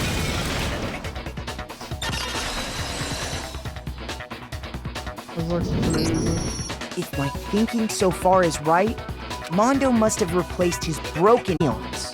In which case, we can just check each of our handbooks right now. Once we do that, we'll... We don't gotta do that. Huh? Yeah. I did it. I killed him. Damn.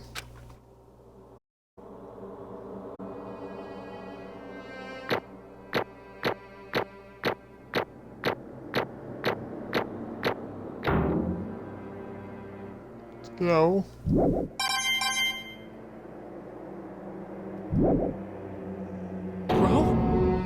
Bro, what are you saying? I got no choice, man. After hearing all that, I gotta just... give up. Go ahead, Monokuma. Get it over with. Ask for the goddamn verdict. Roger that! Wait! Hold on! No waiting! No hold! Time for the moment we've all been waiting for! Grab your lever and give it a yank! Who will you elect as the Blackened this time around? Will you make the right choice or the dreadfully wrong one? What's it gonna be? What's it gonna be?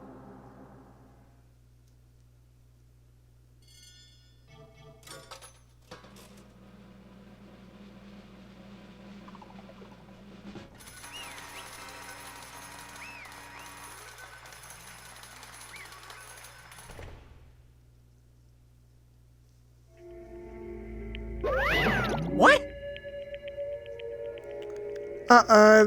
This time looks like you got it right again. Yes, it's the Blackened that killed Churro, who Skoski was. Ta-da! Biker bitch. Unbelievable. In case you're wondering, the vote was not unanimous, bitch. Kayutaka chose the wrong answer. Combsman chose the wrong answer, bitch. You're treading very close to the danger zone, Mr. Ishimaru, bitch. Need to be more careful, bitch. I refuse to believe it. There's no way he would kill someone. Sorry. What is this? Why are you apologizing? Why? Why?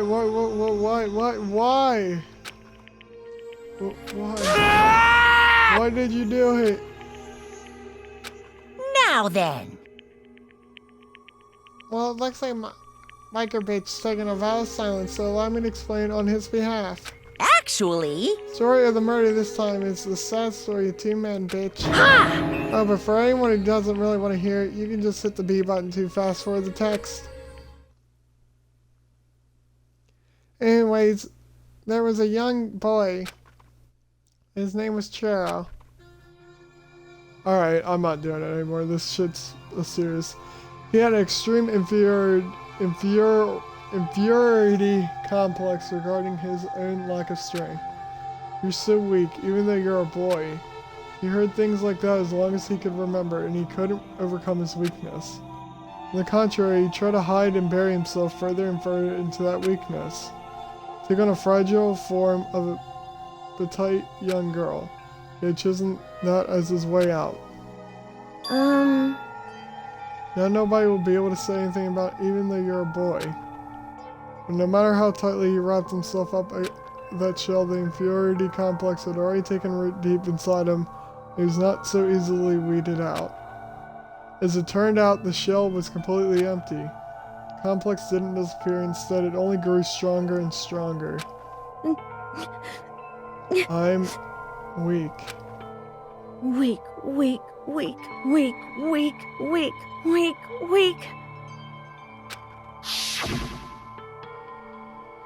Once the killing game had begun here at the school, he had no choice but to accept this fact.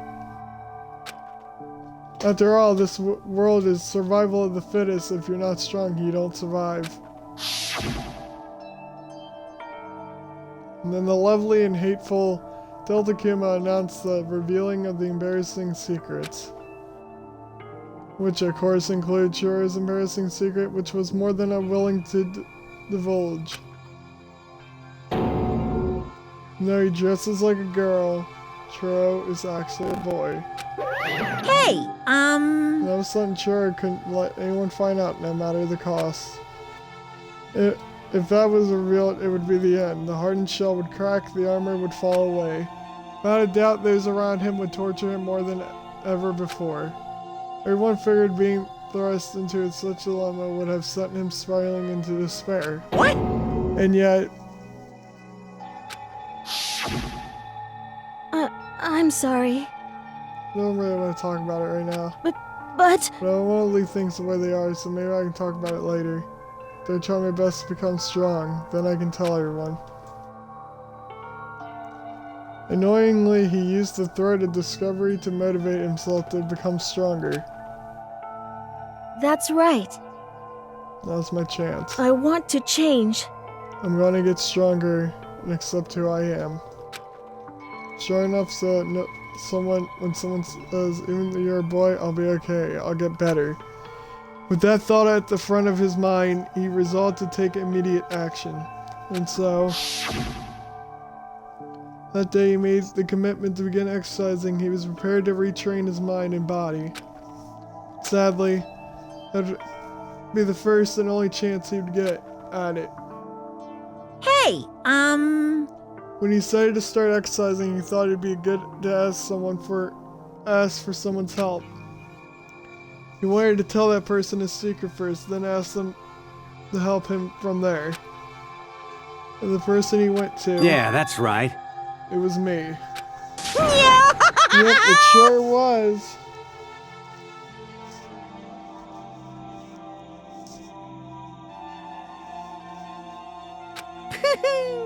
The biker gang fella had been painfully clear about how important his manly promises were.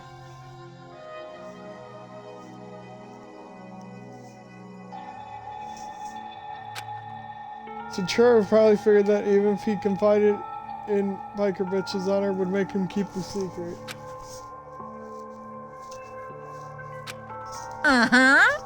Plus, Mr. Macho Biker Bitch was the very symbol of a strong man that Churo had always aspired to.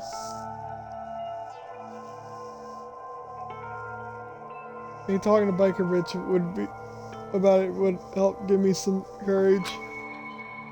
So he went and asked Biker Bitch to help him become strong. That was his aspiration. He thought the only way with Biker Bitch's support would he ever be able to come close to that. Correct. That must be why Biker Bitch did what he did, to keep a promise he made to Churo. Huh? Did what he did. You mean that's why Biker Bitch carried Churo from the boys' locker room to the girls' locker room? Indeed. Yes, that's exactly what I mean. Wasn't that to cover up what he'd done? Certainly. That could have been part of it, but I don't think it was the main reason. Real purpose was to keep the promise between men he made to Churo. But how does moving the body keep his secret? Because if everyone knew he had been killed in the boys' locker room, then everybody would have been arguing about how she got into the boys' locker room, right? Once that started up, at least a few of us would have immediately begun to suspect his identity, so he tried to protect Churo's secret by putting him in the girls' locker room and stealing his handbook. See? Then Biker Bitch did all that to keep the promise he made to Churo, who he also killed.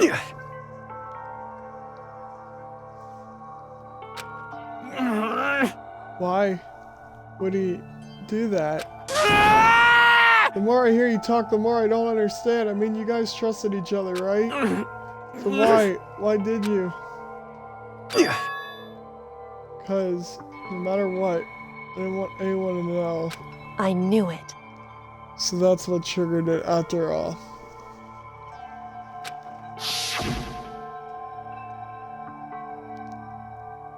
possibility of having your embarrassing memories and secrets exposed. What is this? It's impossible. Nothing could have been that bad. Something he didn't want anyone to know, even if it meant killing You're someone. wrong! It's impossible. Don't make me repeat How many myself. times must I repeat myself? To judge others by your own standard is the height of folly. Even if you can't comprehend it, he obviously can. That's all here is to it. That's all there is to it. Well, while we're on the subject, why don't I tell you that embarrassing memory, the secrets he didn't want anyone to know? Hey, You know what Biker Bitch did? He killed his own brother. What?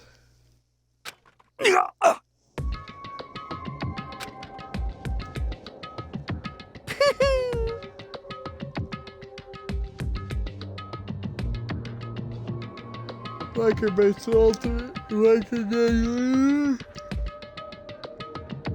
makes all the hoodlums and riffraff across the country tremble.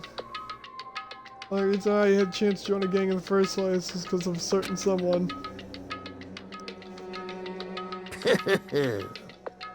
Biker Bitch's older brother name was Daya Owada. Biker Bitch had nothing but respect for it. It was because of Daya that Biker Bitch ever on a motorcycle. His brother was his family growing up. He was the only one Biker Bitch could trust. He wanted to measure up to his big brother, so he imitated him in everything he did. Biker Bitch was the epitome of starry-eyed kid brother. Meanwhile, the charismatic older brother had put together the local motorcycle gang.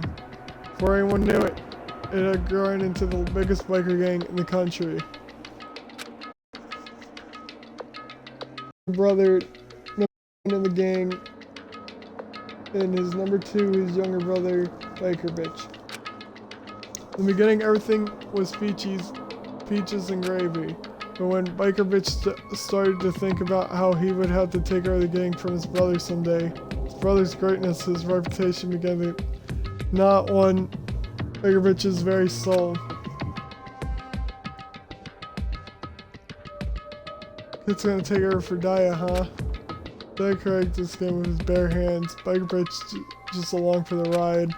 Someone like that really be our leader? All that'll do is make the gang look bad. Almost every day, Biker Bitch heard the gossip and whispers of the other members of the gang, which is why I gotta get stronger. Stronger than Daya. Just one time. No matter what, Don't fuck with me. Win. I don't care what it takes, I gotta come out on top. And on the night of his amazing brother's retirement ceremony, Biker Bitch challenged him to a street race. But during the race, tragedy struck.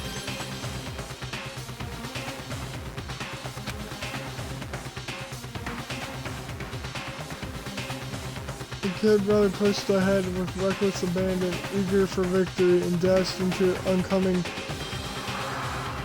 traffic. But suddenly,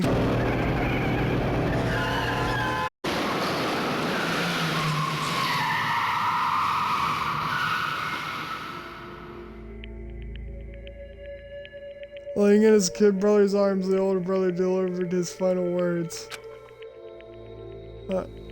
My bad, kid. I fucked up. Sorry. Of course he knew it was his brother's fault, but Daya never blamed him for what happened. Hey kid, rest is up to you. No matter what, you gotta keep the gang together. 'Cause it's the team you and me put together. It's a promise between men.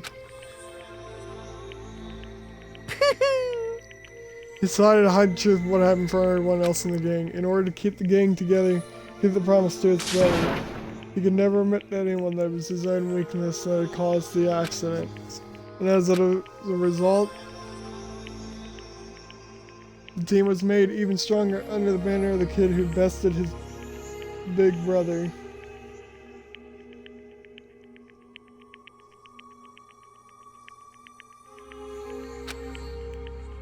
Gonna lose to his kid brother, so he got stupid and got himself killed.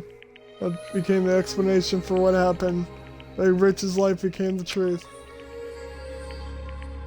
Lie became the truth. He wanted to lead the team so bad he was willing to tell all kinds of lies about his brother. I just... I'm strong. Strong, strong, strong, strong, strong. And yet... As soon as our killing game began, he realized, no matter how tough he pretended to be, he was just another weakling that could die in an instant. And then the lovely, hateful Monokuma announced the revealing of the embarrassing secrets. At that point, it was clear I'd had no problem shedding the light on his secret. Biker bitch killed his own older brother. No matter what, I couldn't let the other gang members find out. If that would have happened, everything would have been ruined. Everything me and my brother had worked to create would have been destroyed. His death, all the guilt I've been carrying around, it all would have been for nothing. So that's why I... Biker bitch. Just of what Deltakuma had on me.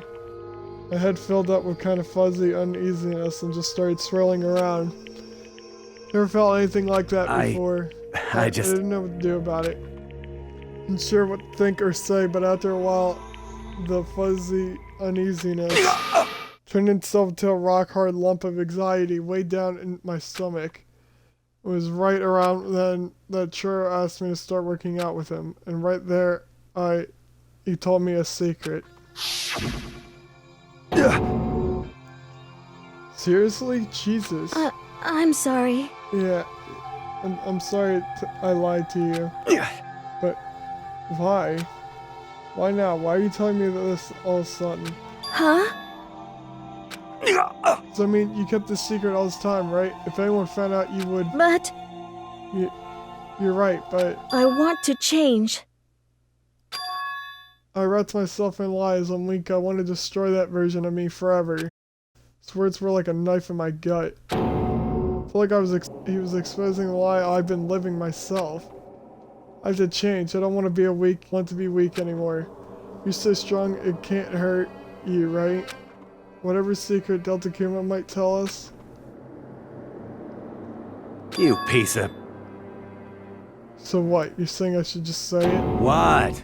You're saying what? I should just be able to tell everyone my secret? Huh? I was jealous. Jealous of Churro's strength. He had the strength to face his own weakness to try to overcome it. He was the kind of strength I never had, so I was jealous of him. And the jealousy broke me. What? What? You making fun of me? I'm strong. Are you fucking with me right now? No! I'm not making fun of you. You really are strong, biker bitch. I feel like I could hear something starting to creak. Something inside my head. What did he want me to do? What was I supposed to do? Was I supposed to just sit back and let my secret get revealed and ruined everything? Wrong! Damn you! Why did you have to tell me all that? Are you trying to rub my failure in my face? I just wanted to... No, I just really admire you. I admire your strength. Yeah, that's right. That's right. I am strong.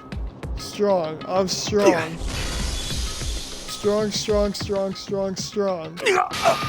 Stronger than you. You son of a bitch! Stronger than Daya. I don't remember anything after that. When I woke up again, he was laying at my feet covered in blood. I had the dumbbell in my hand. I was just staring at him down on the ground. Hey. I killed him. I killed him. I killed Chihiro. Even after all this time, I'm still just as weak as I've always been. And thanks to that, I did something I can never take back. Mondo. He's normally so aggressive, so angry. He hid that weak side away from everyone. That was his secret. Weakness like that lived in a heart like his, and it turned him cold-blooded. God damn it. Look at him, bitch. You see, bitch, you're all just like him, bitch. For a secret from the past, for a memory. He killed another living human in cold blood, bitch. He couldn't cut free of his regrets from the outside world, bitch. He doesn't know what true strength is, bitch. Do you see hope anywhere in there? Cause I sure don't. You bastard.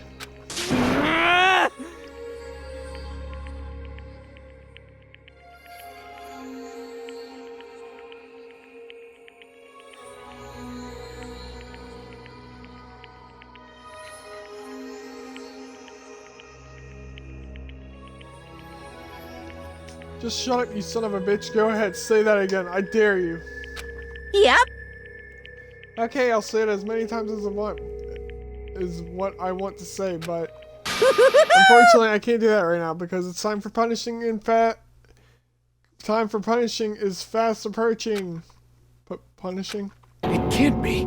You mean execution? Well now, well now, well But I now, promised well you, now. right? The black and that distressed peace will be punished.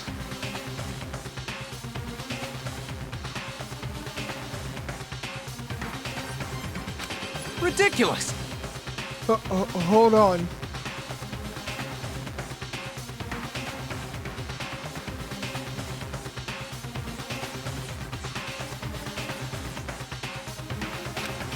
Now then, I prepared a very special punishment. For Biker Bitch, the ultimate biker gang leader. No, wait. Let's give it everything we've got. It's punishment time! I said wait. Sorry, man. I couldn't keep the promise we made. From one man to another.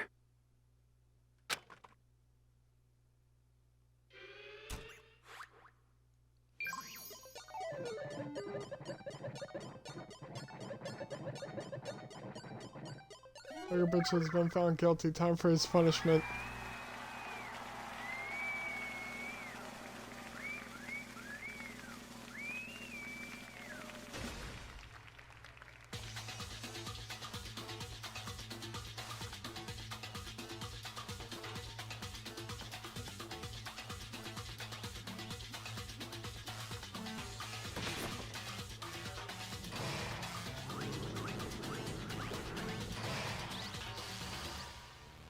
Cage of Death.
They made this man into butter, what the fuck? Life and death and your soul will forever be at peace, bitch. Hey, my brother, another murder and another execution. I want to feel again. Everyone's lives are taken so lightly here. I feel like I might be going mad. Maybe I'll just let it happen.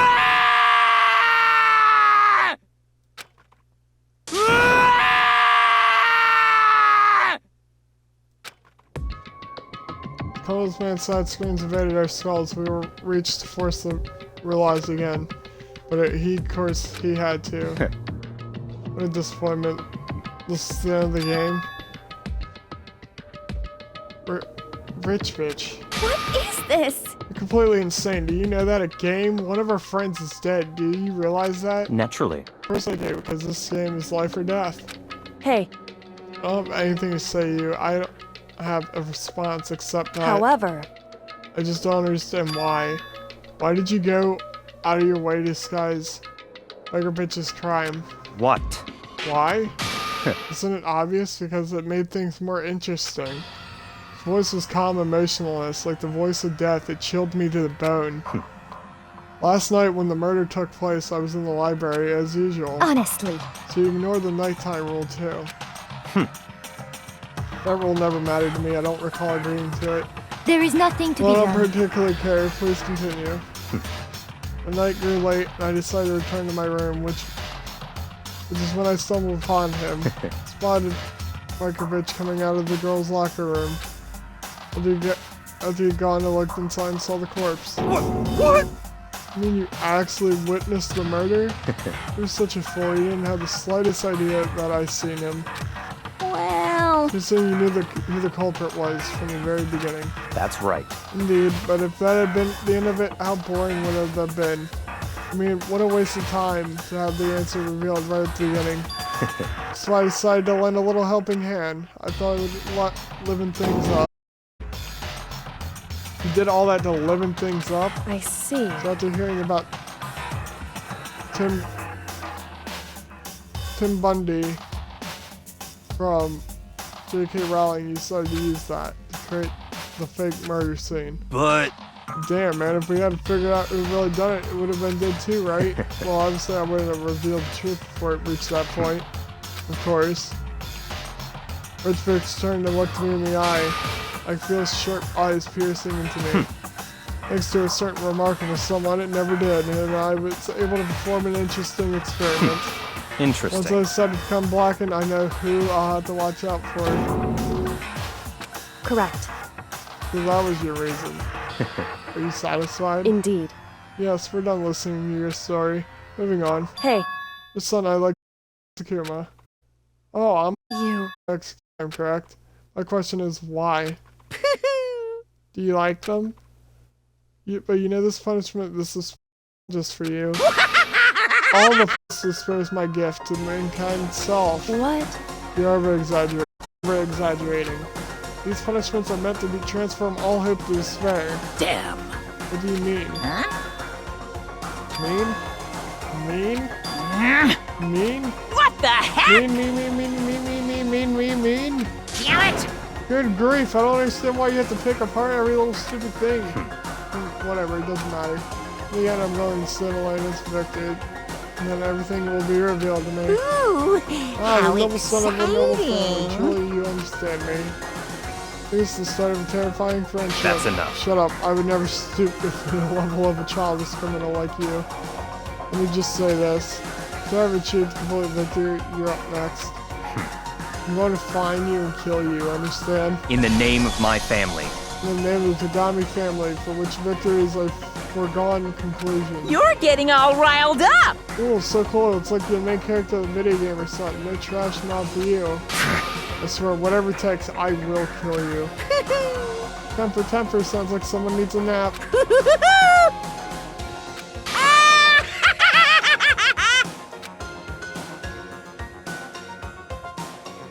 The Kuma's laughter peeled across the courtroom and then curtain closed on the case of Churro and Biker Bitch. But knew it wasn't the end. The killing game would still continue. His mastermind wouldn't let it end. For those of us who were still alive and worse, fear and despair kept all multiplying. It's kind of despair that felt like a blind puppy in the hell had more future than us. All of our courage, all our effort, our friendship, it felt like it amounted to nothing at all. It's the worst kind of despair.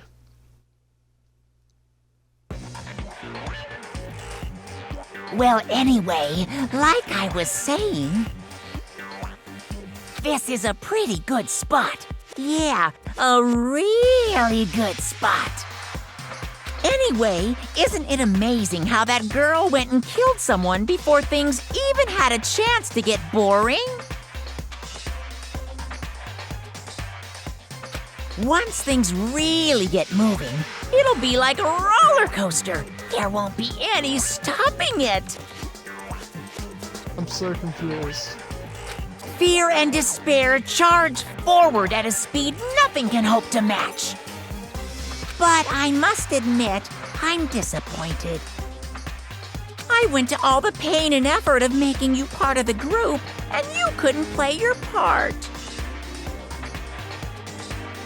You do remember you're supposed to make the first move, right?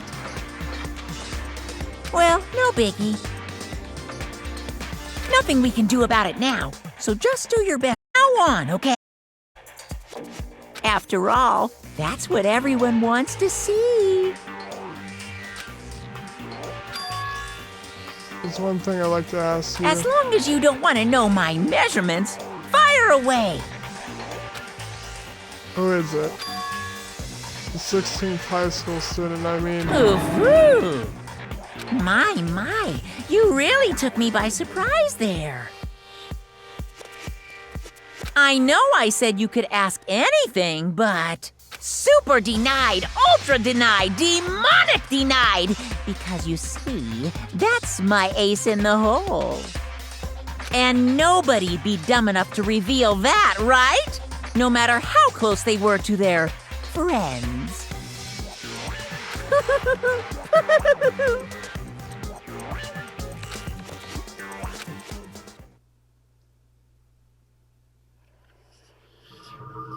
Boy's life of despair. The end. We're down to 10. To be continued.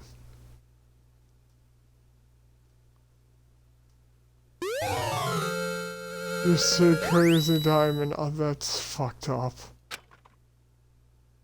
Yes, I want to save my data.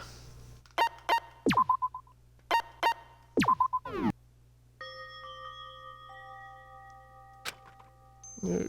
Sniff. Sniff, sniff. I know I shouldn't cry. Jesus Christ, why But is the... I've had enough. I can't take it anymore. Getting out of here anytime soon, it's impossible. I can't let myself think about how much I want to get out of here.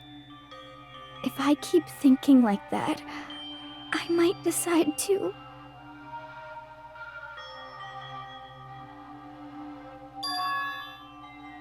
Donuts. I need to eat some donuts. That'll cheer me up.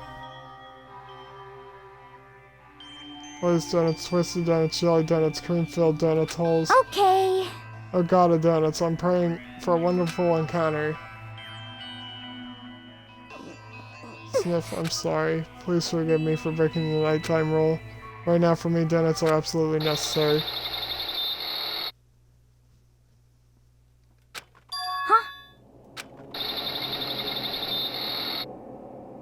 Huh? What's that sound?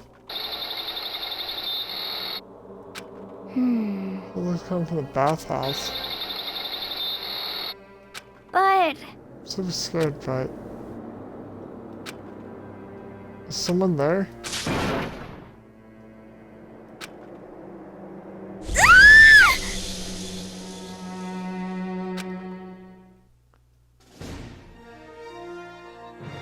The next generation legend, stand tall, galactic hero.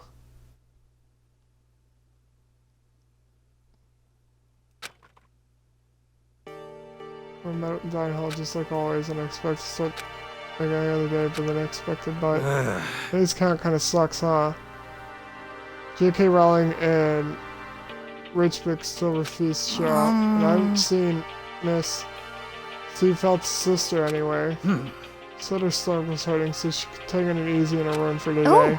It's rather unusual for her. Normally she's so full of energy. It's exactly what makes me worried. So then... So it's just some of us then? Looks that way. How about that? How am I going to committee chairman needs to get things going with a bang. Impossible. Or not. Almost man hadn't said a word since everything that had happened yesterday. One look at his face showed he hadn't slept in a wink last night. Must be because of Biker Bitch. Two of them became so close, and he finds out Biker Bitch killed Churro.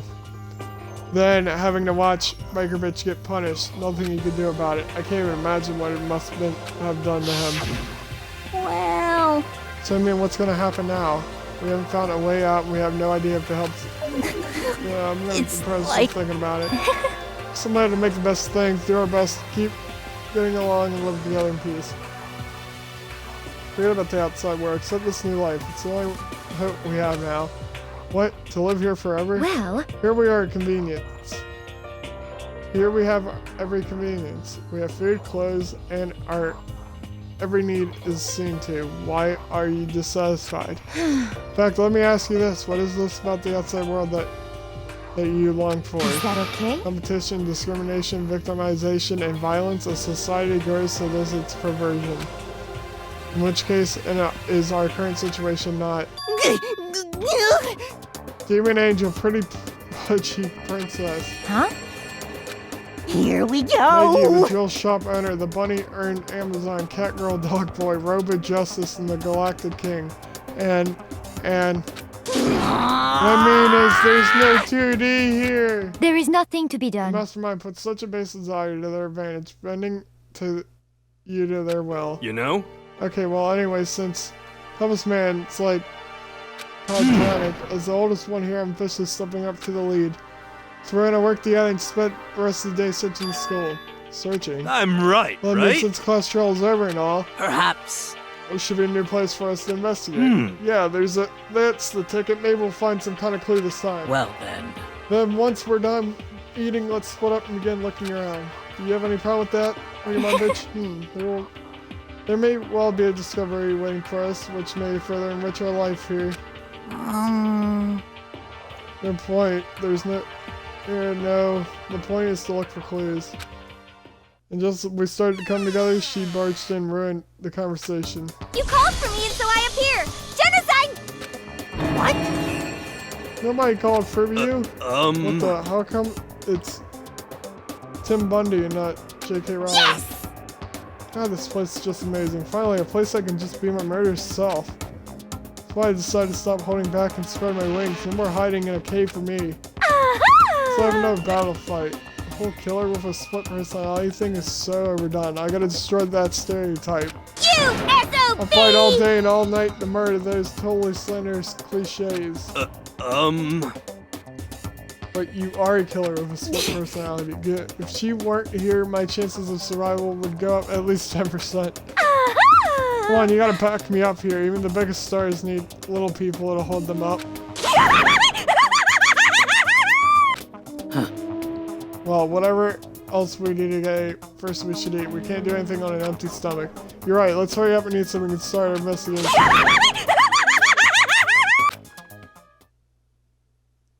So we were forced to eat breakfast with a murderer, and after our much needed but very annoying meal, we set to work looking around the school.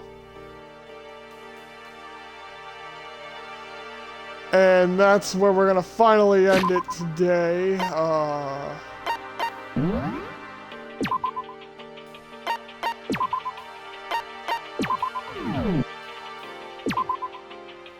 There you go. So yeah, so that's where we're gonna end it today. If you guys are watching this on Twitch, I thank you for fucking staying for this entire long ass stream. And if you're watching this on YouTube, make sure to leave a like and a comment. And again, thank you for watching this long ass episode. I knew it was gonna be long. I wasn't expecting 4 hours, holy shit. But here we are. We got the second class trial. We got the investigation and class trial, the second one done. We're on chapter 3, and yeah, loads of fun, lots of twists and turns. apologize for my voice dying on me there. But again, if you guys enjoyed, please leave a like and all that. I appreciate the support. You guys are amazing, truly. If you haven't joined the Discord server yet, make sure to join that in the description. That is it. I'm going to bed. Commander signing off. Peace.